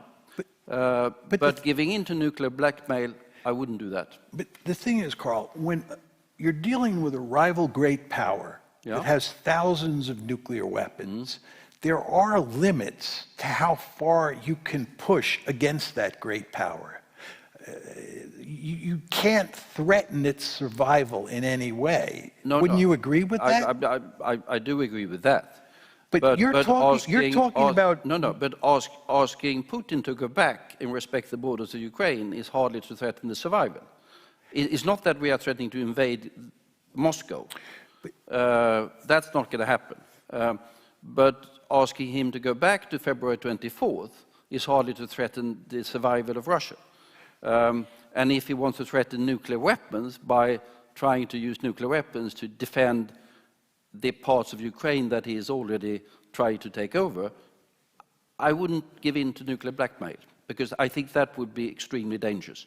He would then use nuclear blackmail on the one issue after the other. Okay, so I don't want to put words in your mouth, but basically what you're saying is that you understand that there's a serious risk of nuclear war if we succeed in Ukraine, but you're willing to live with that risk. No, I wouldn't use the word nuclear war. But a nuclear war involves both using nuclear weapons. I think even if Washington hasn't been explicit, but Washington has been very clear that if he sets off a nuke, the Americans will not set off a nuke. So we will not get a nuclear war. The response will be there, but will not be nuclear. And there are other ways that what will the response be? Because many people believe that what will happen is if the Russians use nukes, nuclear weapons, in Ukraine, that, as Carl says, almost everybody agrees, we will not retaliate with nuclear weapons. Yeah, okay? it's not a nuclear war. But many people believe that what we will do is retaliate with conventional weapons against Russian forces. Then you have a great power war, United States versus Russia. And Avril Haines, who is the director of national intelligence in the United States, she told the Senate Armed Services Committee in the spring of this year that that's the most likely scenario for Putin to use nuclear weapons. Because if the Russians can't beat the Ukrainians on the battlefield, you can imagine what will happen when they're up against Godzilla, also known as the United States and its allies, right? So she was hypothesizing, I think quite correctly, that that's the scenario where... And that signaling is what's called deterrence. That the Americans are making clear, rightly so, that if he goes nuclear, things will happen. If the Americans were saying instead that if he uses nuclear weapons, we don't really care, and we've got to back off, then it would be the end of this particular conflict. Then Putin will win, and he will continue. So don't give in to nuclear blackmail. I think if he uses nuclear weapons, the world will turn against him even more decisively. I'm not quite certain that it would be very acceptable in Moscow either, I have to say. I think it might implode the political regime if it does. Yeah, now, but that's after he's used them. Now, if we in one moment, expand the perspective beyond Europe and NATO and Russia and China and look at the rest of the world, one of the ways of showing for Russia that Russia is a global power is permanent seat of the UN Security Council, which Russia is using in order to prove that Russia is a global power. Now, if Russia were to use nuclear weapons, what will happen to the legitimacy of the Russian seat if Russia were to do that? Because the UN Security Council has had one major task over the past 30 years, and it is to prevent nuclear proliferation. This is what gathers all the permanent members, the one issue where they can agree. Now, if Russia were to use it, it would itself exclude Russia from that club. Wouldn't you say that that would be a major consequence for Russia? It doesn't matter. It doesn't matter. Look, states use nuclear weapons, pursue extreme strategies that involve using nuclear weapons when they're desperate, when they think they face an existential threat and they're losing. This was my point to Carl, that Carl's advocating a policy that puts the Russians in a position where they're losing, and that's a situation where they're likely to use nuclear weapons. It's like the Japanese attacking at Pearl Harbor. If you've never studied this case, you should go read about it. The Japanese understood full well that attacking the United States of America in December 1949 was not a good idea, in the sense that the United States had 10 times the gross national product of Japan, and the United States was capable of building much more formidable military forces and ultimately crushing Japan. Nevertheless, the Japanese attacked at Pearl Harbor because we were strangling the Japanese. We had cut off scrap iron in 1940. We had cut off oil in 1941. They were highly dependent on imports of scrap iron and oil from the United States. Their economy was in desperate straits, and we just kept squeezing and squeezing. They thought their survival as a great power was at stake, and therefore they were willing to pursue a risky strategy, a highly risky strategy. And the kinds of considerations that you're talking about go out the window in situations like that. It's not that you're wrong that that would happen to the Russians, that they would suffer in terms of how other states perceive them. It would have negative consequences for proliferation. I don't dispute that.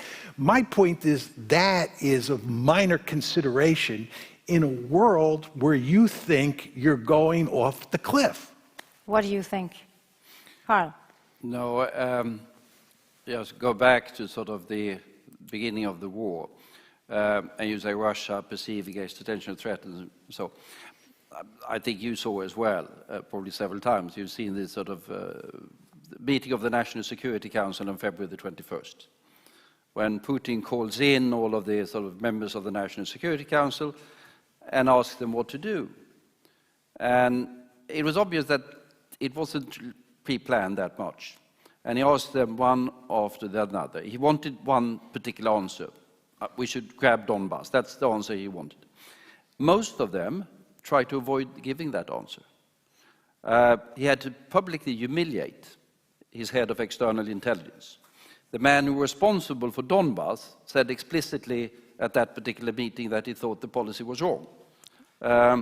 There was virtually, the prime minister looked like he had wanted to disappear from the meeting altogether. It was only a couple of them that demonstrated even the vaguest enthusiasm for what they suspected or suddenly saw that Putin was intending to do. This was a decision for war driven by President Putin himself. It wasn't really supported very much by the Russian security elite. I agree with you. There's certainly no enthusiasm in Moscow for NATO expansion into Ukraine. But there was hardly anyone in Moscow who saw that possibility either. But there was even less enthusiasm, even in the ruling circles in Moscow, I would argue, for going to war with Ukraine. They were forced into it by Putin, and you can see it so vividly clear in that particular meeting that we have the transcript of and that we can see on the video. It was a Putin decision driven by, if you read all of his speeches and his historical vision and how he says it was a mistake to set up Ukraine and it... Är det amerikansk propaganda? Okay. No, sorry, it was Norwegian. Yeah. No, it was evident that, so I got lost by particular intervention by this. He's a planted agent by me. No, he's a Norwegian agent. But the question, we come back to the question of deterrence. What kind of deterrent can we rely on in the present situation and going forward? What are we deterring in your question? We are deterring an escalation to a nuclear war. We are also deterring future war in Europe, because that is not any longer a guarantee that we have, because this happened in February of 2022. Now, I think that from a European perspective, Putin, this was the sacrilege of Putin, because he broke our illusion. You might call it a delusion, but it was the illusion that war between nations would never return to Europe, to the European continent. This has been a part of the European exceptionalism, and it is now broken. Where does Europe go from here? No, what we are doing in terms of the nuclear issue that we are discussing, the signaling from the Americans is very clear. The signaling from the Chinese and the Indians is equally clear now. Will that be enough? We don't know. On other issues, how do we seek to deter? Well, Sweden and Finland are joining NATO because we think that will give us more security. That's a conclusion that Norway and Denmark took in the late 1940s. I think Norway is highly likely to also increase defense spending. Norway is increasing its security cooperation with the US. Germany is substantially increasing defense spending. Poland is substantially increasing defense spending. Is this enough? I hope it will be enough, because sorry to say, I think what's going to happen is that we're going to be faced with a fairly weak Russia in the years ahead. Because I see Russia that will go into, when they don't win this war, and I don't see them winning this particular war, I will see them go into a prolonged period of deep trouble. But that is a danger in itself.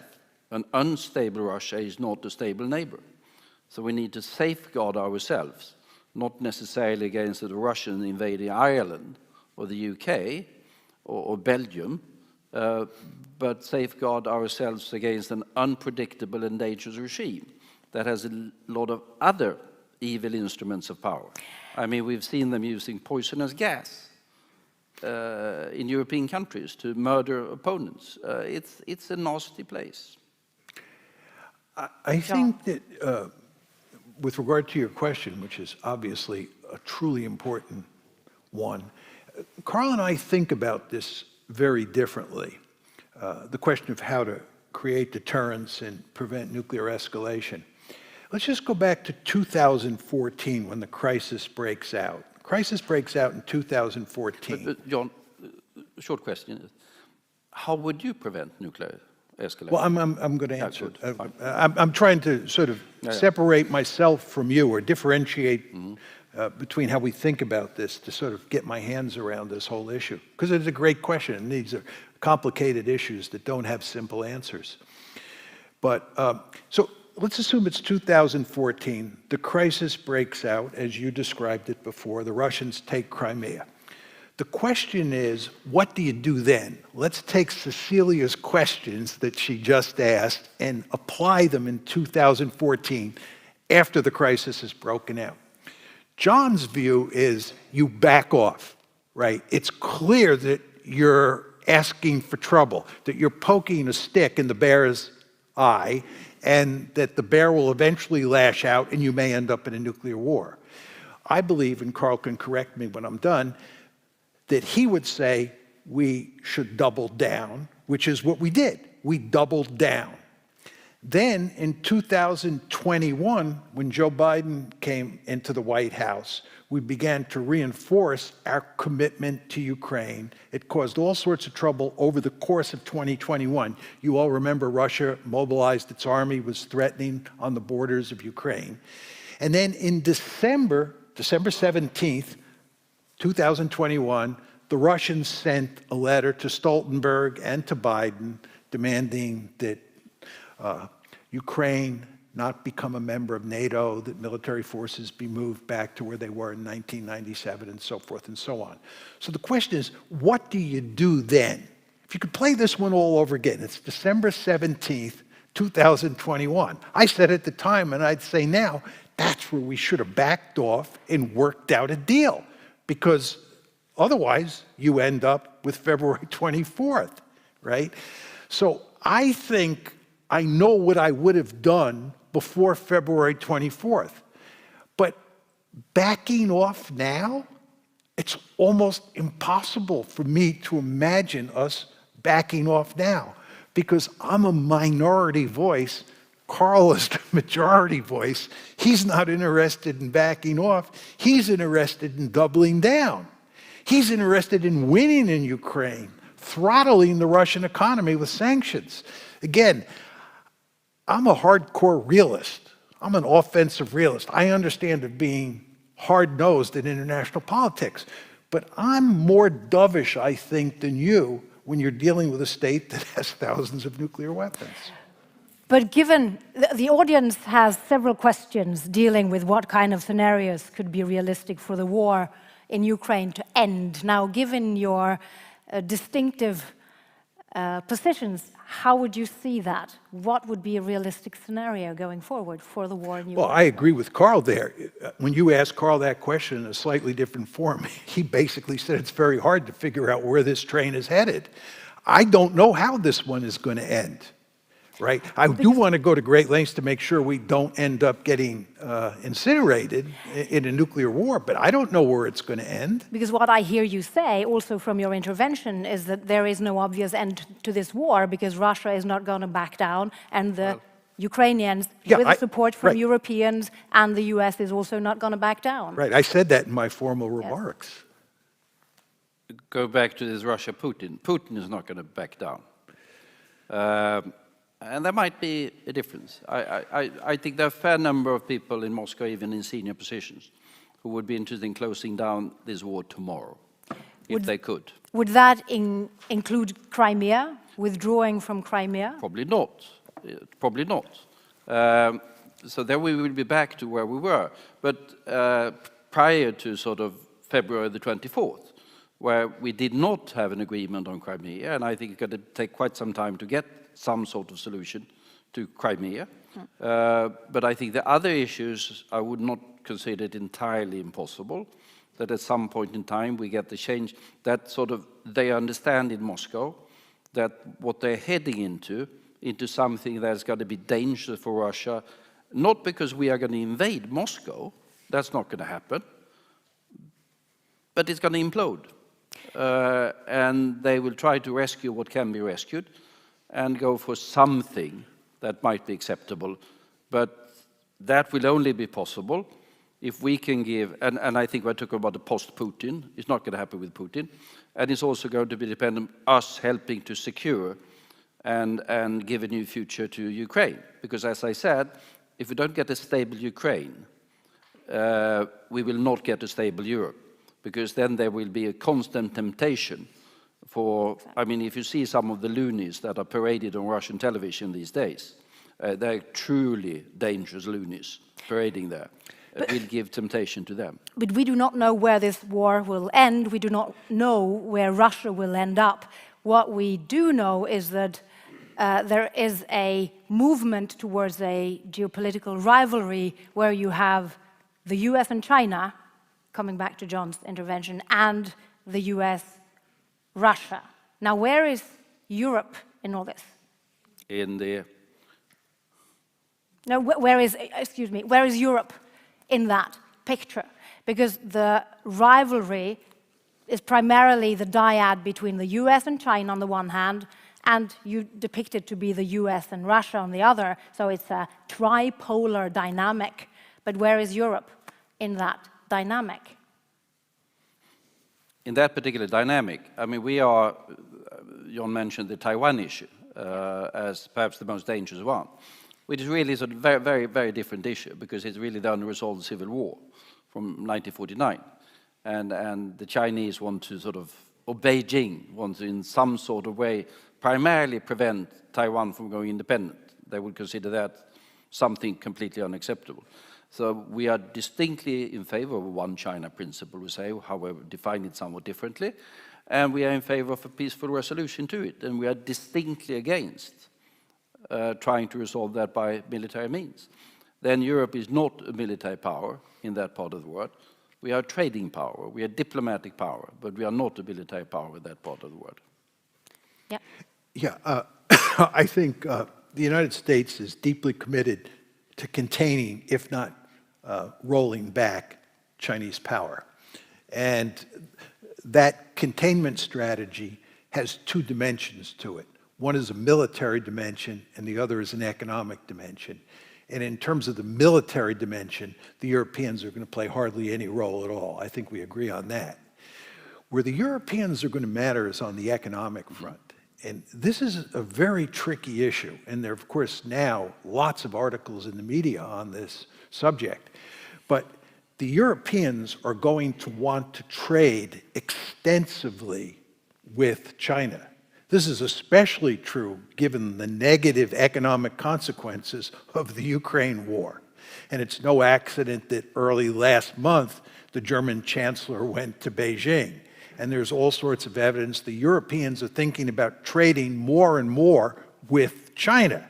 And of course, the Europeans, because they have these sophisticated economies with all these sophisticated technologies, will trade technologies with the Chinese, which will enrage the Americans. The Americans are going to want the Europeans to help Washington throttle the Chinese economy. You are not going to have any interest in throttling the Chinese economy. You're going to have an interest in enhancing your prosperity, facilitating economic growth, and that means more trade with Europe. So I think there is a potential for significant tension between the United States and Europe over the whole issue of trade between Europe and China. Now, is this not the challenge because we have no good deterrent to prevent war and instability in a more multipolar world, and that means that we are moving over to more hybrid measures. Now, the new US defense strategy talks about integrated deterrence, which is not only military, but which is also integrating all other kinds of domains, all the military domains, but also sanctions and a number of other institutional measures. Now, how does this look from the perspective of Europe? Is the EU ready for that world? I think to some extent Europe is more ready than the Americans are, in the sense that I said EU is very much a hybrid power. If you talk about all of the different elements of hybrid warfare, they are elements where there are instruments in the hands of the European Union. We are not a military power, we don't have any armor divisions at all. But we coordinate cyber policies, we coordinate trade policies, we coordinate migration policies to a certain extent, not always a smashing success, has to be said. We coordinate security, sort of domestic security affairs, that sort of thing that is necessary in order to meet hybrid threats. We have, I think, more instruments than the Americans have, for obvious reasons, because the US continent has not been, as you said, you live in peace with the Canadians and the Mexicans, while we have been exposed to these sorts of hybrid things, and accordingly have more instruments. So you think that Europe is well equipped? I wouldn't say well equipped. I mean, shouldn't, but we are better equipped, and we are equipping ourselves. That I would argue. But what do you think of my argument that the Europeans are going to trade with the Chinese in ways that's going to anger the Americans? I mean, we're going to trade with the Chinese, we do. Also the Americans do. American exports but are you know what I'm saying here, high technology. Yeah. On high tech, there's an element of tension sometimes. We had this sort of chip restrictions that came in the beginning of October that affects a couple of European companies that are less happy. There will be talks, as a matter of fact, on Tuesday in Washington, in the Trade and Technology Council, see if we can sort out these issues. We have a trade relationship across the Atlantic that is not without its tensions. Growing tensions. At the moment, growing tensions due to certain protectionist tendencies in American politics, but we normally sort them out. The relationship across the Atlantic, we are allies, whatever that means, but that doesn't mean that we are 100% of the same view all the time. Never been the case, not now either. And of course, the difference, I would say the fundamental difference between the European view and the American view on China is that for the US, correct me if you think I'm exaggerating, but for the US it's a fear of what I call 1870. 1870 was when US replaced Britain as the dominating power in the world in terms of economy. And there was consequences coming out of that. And the Americans, of course, fear that an increasingly economically powerful China will, over time, replace US as the dominant power in the world. I think that's grossly exaggerated. I don't think it will happen, but there's no question that that is driving a lot of the fears in American politics. Yeah, but you know, I think that you are right that is the great fear, that the Chinese will overtake us, the United States. And I also agree that it is probably greatly exaggerated. But this gets to my earlier point that you never want to underestimate the extent to which great powers assume worst-case assumptions or make worst-case assumptions about the other side. So when you bring NATO up to Russia's borders, even if there are no military forces, American military forces on Ukraine's territory, and even if it's going to take a long time for Ukraine to become a member of NATO, from a Russian point of view, they assume worst case and they get really scared, because it's a security issue. And the same thing is true with the Americans looking at China. The Americans are scared stiff, as you pointed out, that China is going to overtake them. And great powers are just, they get very nervous, they get very antsy, and then they pursue risky strategies. That's the point I've tried to drive home here. But I mean, not quite the same thing, but I mean, Norway has a border with Russia. Norwegian force, which is very close to Murmansk, which is the most densest concentration of nuclear military power. That's been fairly okay since the 1940s. I don't think the Russians were particularly happy about Norway joining NATO. They were not, but it's worked. Estonia is a member of NATO. That is very close to St. Petersburg. I mean, the border city of Narva is closer to St. Petersburg than to Tallinn. They live fairly harmoniously together. That is not a threat. It works. But don't you see geopolitics leading to an escalation of tensions in the Arctic and in the North? Doesn't the fact that the Cold War was a bipolar situation that was relatively stable, we are now in a situation that is fairly unstable because we do not know exactly where we are heading, and we have major states that are uncertain about the capabilities and the intentions of the others, and that brings us into a very dangerous territory. It does, but the Arctic is essentially another thing, and that is, of course, the fact that the ice is receding. And that means that, for example, now, if you want to go north of Siberia, you can't go it without the help of the Russians. Simply not doable.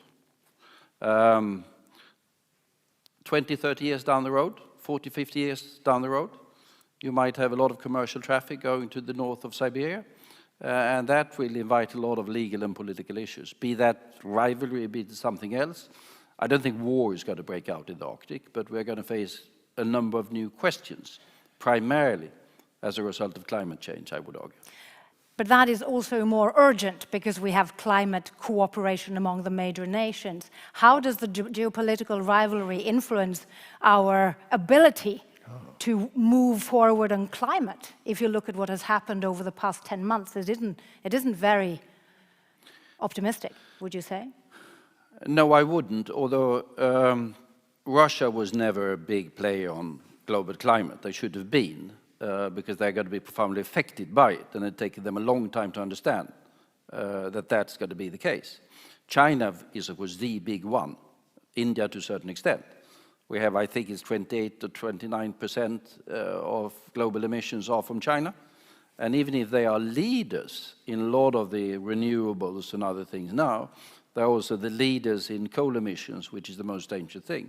So one of the good things that came out of the meeting between Biden and Xi Jinping in Bali was that they restarted the climate dialogue. And the President of the European Council is in Beijing today in order to discuss primarily restarting the climate dialogue with the Chinese. Russia, different thing. But we know that war is a very, very detrimental activity for climate and for focus on climate issues. The emissions in Europe has certainly taken a different road, and so has the situation with coal in Asia and so forth. So this is having very detrimental effects, both on emissions, but also on the economies that we need to turn it around. So there are certainly some very unfortunate consequences for climate in the short to mid-term. I think to get in agreement on climate and to get agreements on how to deal with pandemics and to get arms control agreements, you need cooperation among the great powers in the system, the most powerful states. As we remember, we shut down proliferation in the second half of the Cold War because the United States and the Soviet Union decided to create the NPT, the Nuclear Suppliers Group, and so forth and so on. The great powers have to cooperate. There's no question about that. The problem that we face today is twofold. First of all, there are not two great powers in the system like there were during the Cold War. There's not one great power, which is really the ideal situation, like there was in the unipolar moment. There are three great powers. The second problem is, there's a young woman named Eliza George who wrote an article on proliferation during the Cold War. And her argument is, the more intense the security competition between great powers, the less likely it is you'll get cooperation on proliferation and assorted issues. Because the great powers really don't want to cooperate, they want to contest each other. And she shows that you got very little cooperation between the United States and the Soviet Union on the nuclear proliferation front in the first half of the Cold War. It was with the coming of détente where you got more cooperation between the United States and the Soviets that led to cooperation on the proliferation front. Anyway, all of this is to say, when you look at the fact that we have three great powers that you have to coordinate, and that you have an intense security competition in East Asia between the United States and China, you have an intense security competition, almost a war between the United States and Russia and Europe. It's no accident, ladies and gentlemen, that Xi Jinping recently told John Kerry that he was not interested in cooperating on climate. And it's no accident that the Russians have just made it clear that they're not that interested in cooperating on arms control with the United States. So I think we're going to have a lot of trouble garnering cooperation on this set of issues moving forward because of the change in the structure of the system, moving to multipolarity, and the intensity of the competition. Do you share this? Well, I think we are back in climate talk with the Chinese. That's a good thing. But otherwise, I share. I mean, the achievement of the Cold War, if one might use that particular word, was that after both the Russians and the Americans first and the Russians somewhat higher, went for whatever 30,000 nukes each, huge quantities. They both said this is insane. They phrased it somewhat differently, perhaps, and agreed on a framework for strategic arms limitation that's taking them down to 2,000-3,000 deployed warheads. Huge difference. And whether that can now be maintained remains to be seen. I agree that this becomes, and then we had sort of the Brits and the French and others, but very small numbers of nukes. So the Americans and the Russians agreed doesn't really affect the balance. Now, the Pentagon report out the other day say that their estimate is that the Chinese are going to go for 1,500 warheads. Now that changes the equation fundamentally. And whether they can adjust a two-party thing with 2,000-3,000 warheads east and bring in 1,500 Chinese becomes virtually impossible. Because if you are American, you say we need to deter both the Russians and the Chinese. So we need to both deter 2,000 Russian warheads and 1,500 Chinese warheads, and we can't do that with 2,000 American warheads. And you could do that equation from the Chinese side and do that equation from the Russian side. Yeah. This is going to be very destabilizing in the years ahead. Yeah. And the Americans pulled out of the INF Treaty. We remember the INF Treaty well, which was where we basically eliminated medium-range nuclear missiles because in the Europe. Russians violated it. But what the Americans... But we would have pulled out anyway, because the Chinese are building medium-range missiles, and we wanted to be able to build medium-range missiles to combat the Chinese. Yeah, but the... Yeah, okay. But this is the issue of parity, isn't it? That when there is a third party increasing its stockpile, you either go out and everybody has no restrictions, or everybody goes into a new agreement which restricts all three of them. Gets complicated. Gets complicated.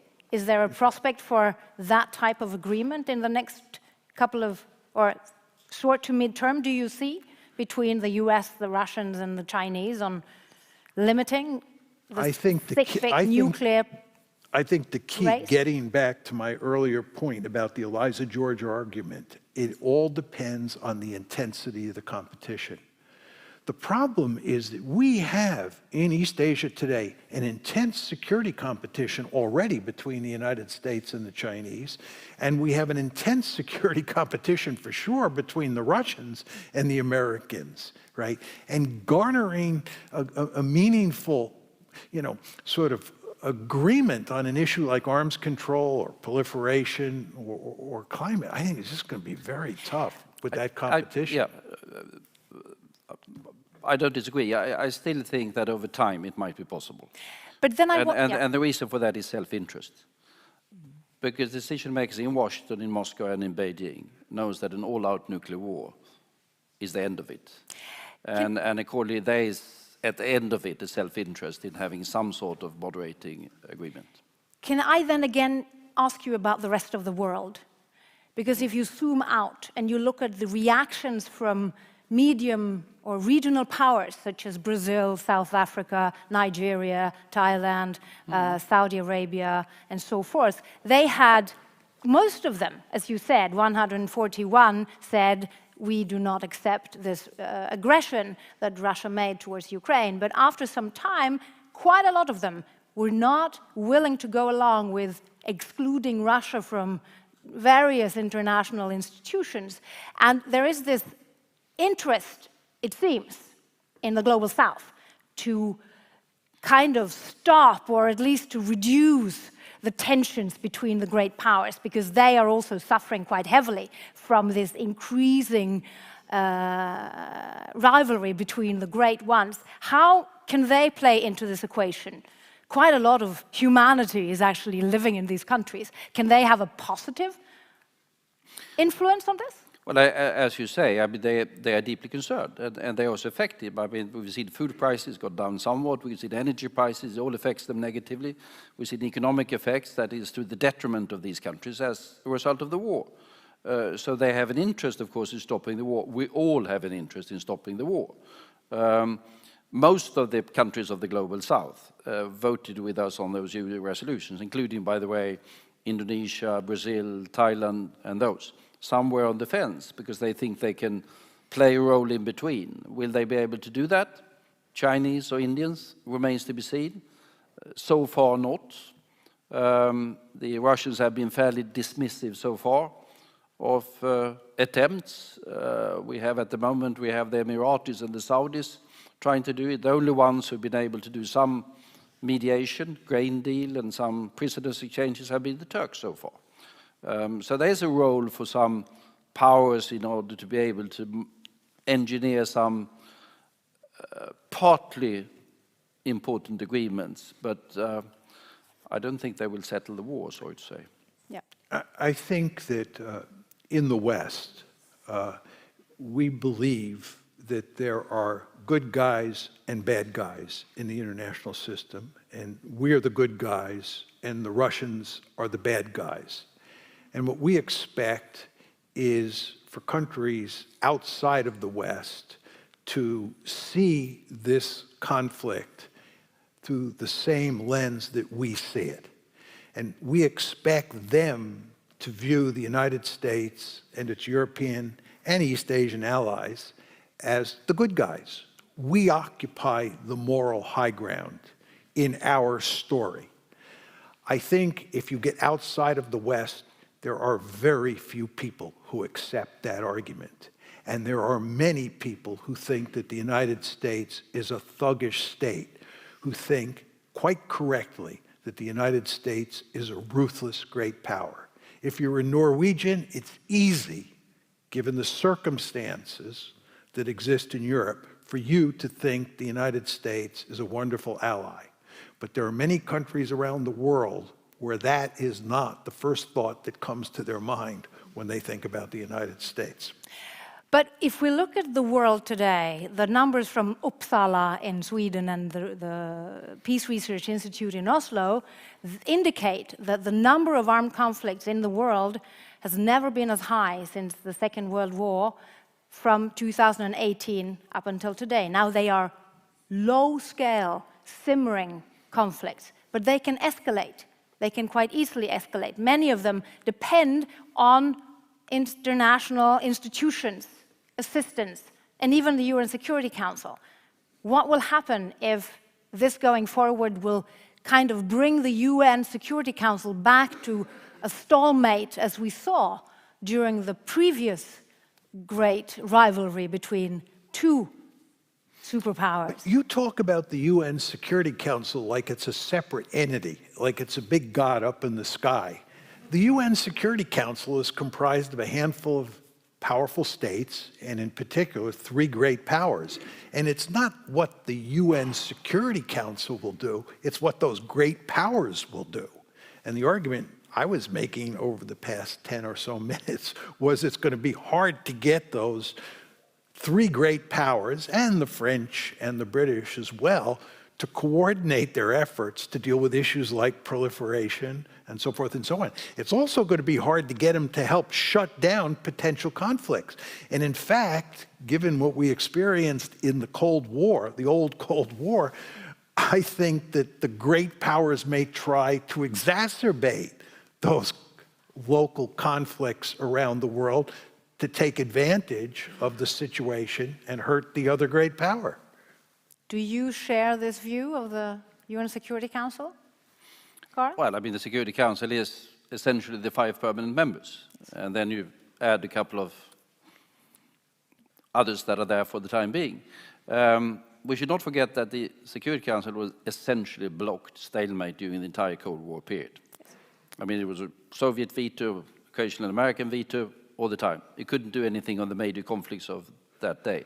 Then we had what John called the unipolar movement, 90s and some years after that, when it was possible to get agreement in the Security Council and actually do things. I mean, significant things were done in that particular period in agreement between the Americans and the Europeans and the Russians and the Chinese. It moved forward.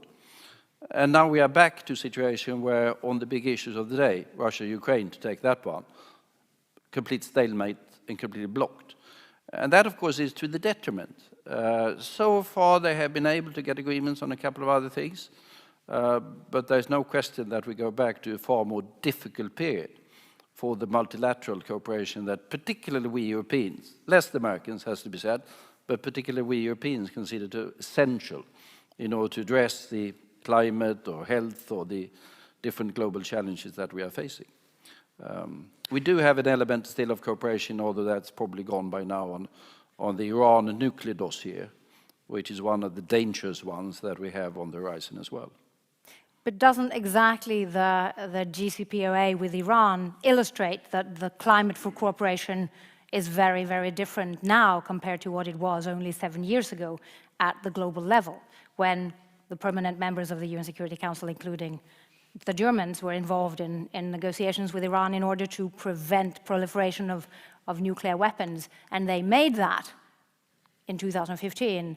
And after Biden came in and said, we are going to go back into that agreement, that is impossible to bring to a close. Although, in all fairness, that particular issue has, of course, been messed up profoundly by Washington, primarily Trump, but also that Biden didn't go back into it as soon as he should have done, in my opinion. But that's a separate. But in a situation of global rivalry, there can be many reasons for the mess up. Absolutely. Yeah, just on that, and I agree with what you said about the United States messing it up.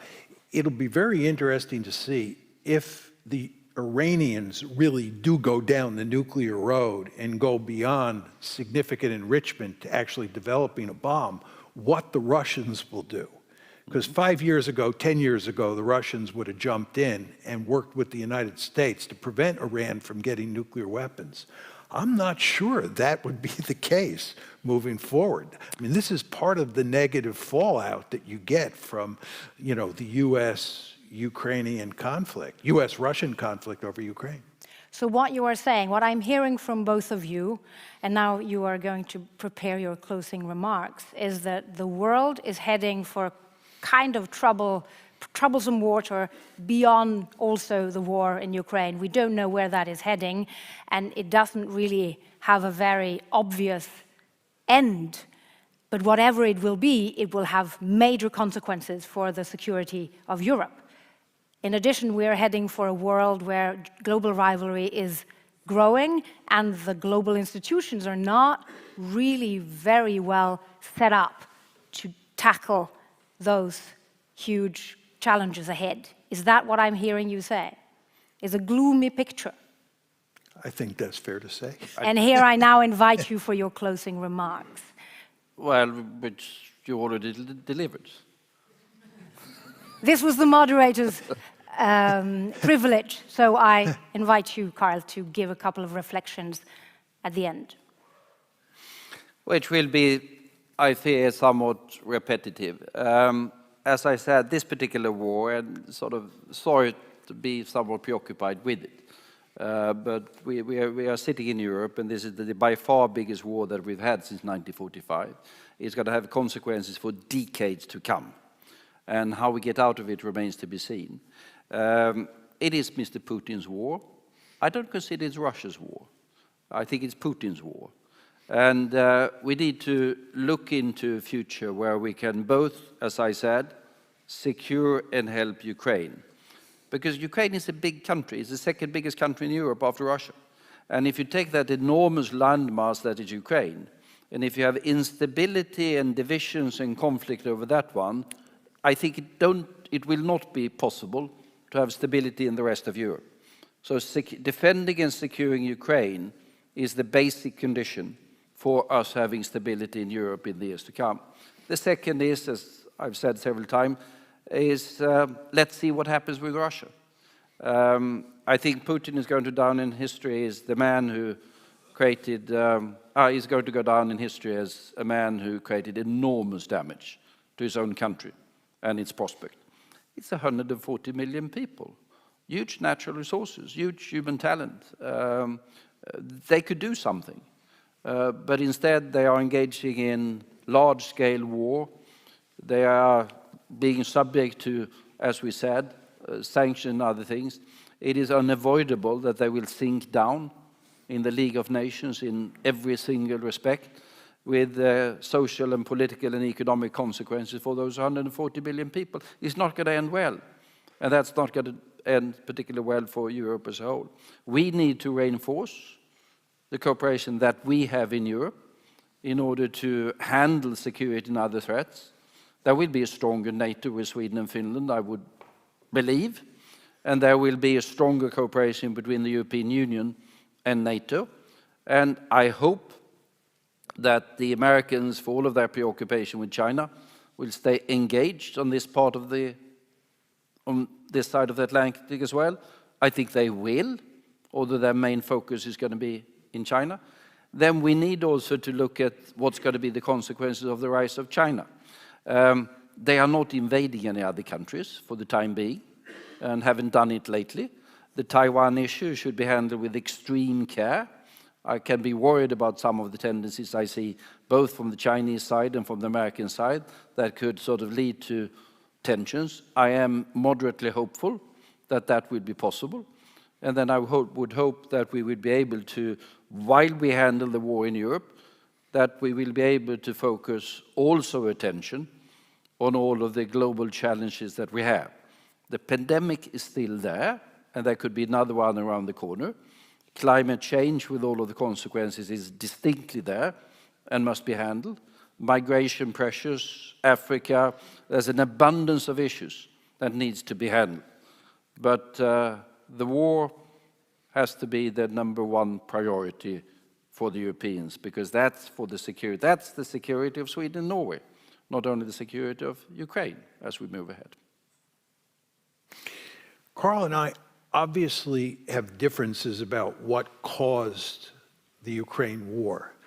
And I don't want to focus on that in my closing comments. I want to focus on moving forward and how to think about Russia in the years ahead. I think that he and I have a fundamentally different view on how to deal with Russia. And that is, Carl believes that being tough with the Russians, teaching them a lesson, and winning back Ukrainian territory is the way to go. Whereas I tend to think that being tough with the Russians is a mistake.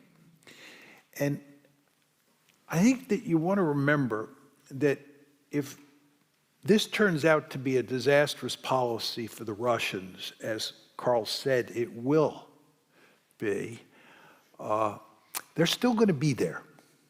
They're still going to be there. They're not going away. Mm-hmm.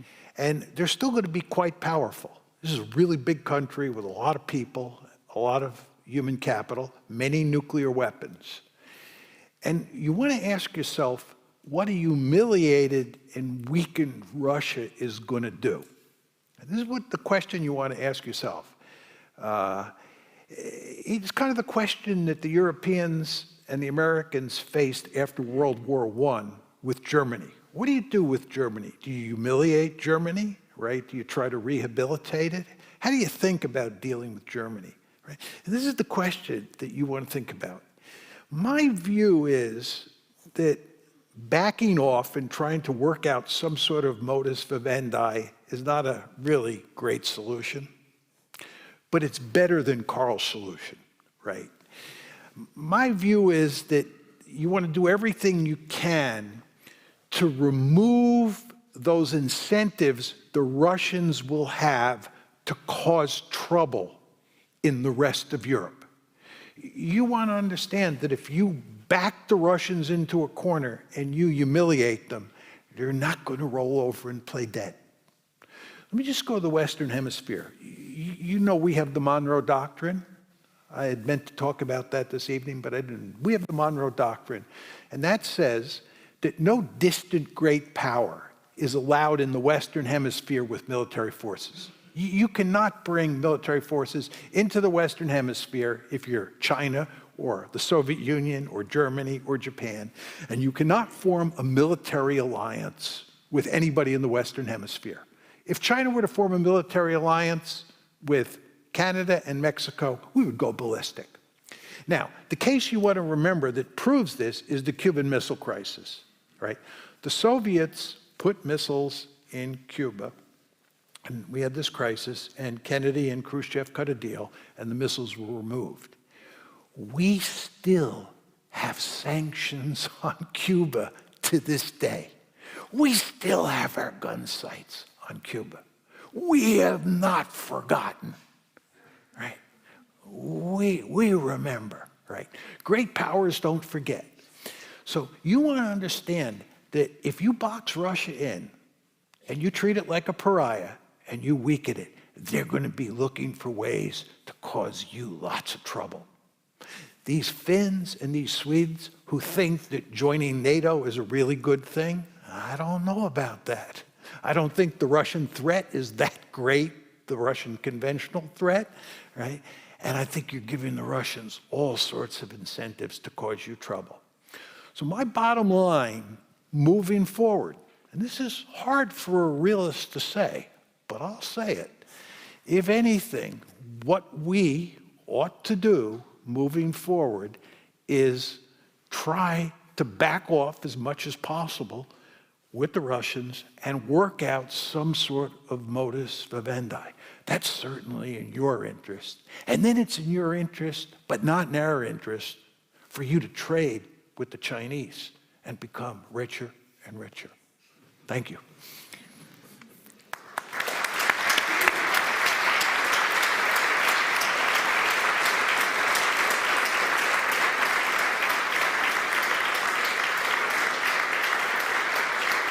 Yeah. So thank you very much to Carl and to John for fierce positions and provocative statements and the good manners of identifying where you actually agree. Thank you for a very thoughtful and somewhat somber debate. Thank you.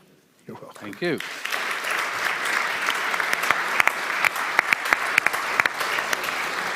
Well done. Can we have a photo session? Oh, sure, They asked sure. us.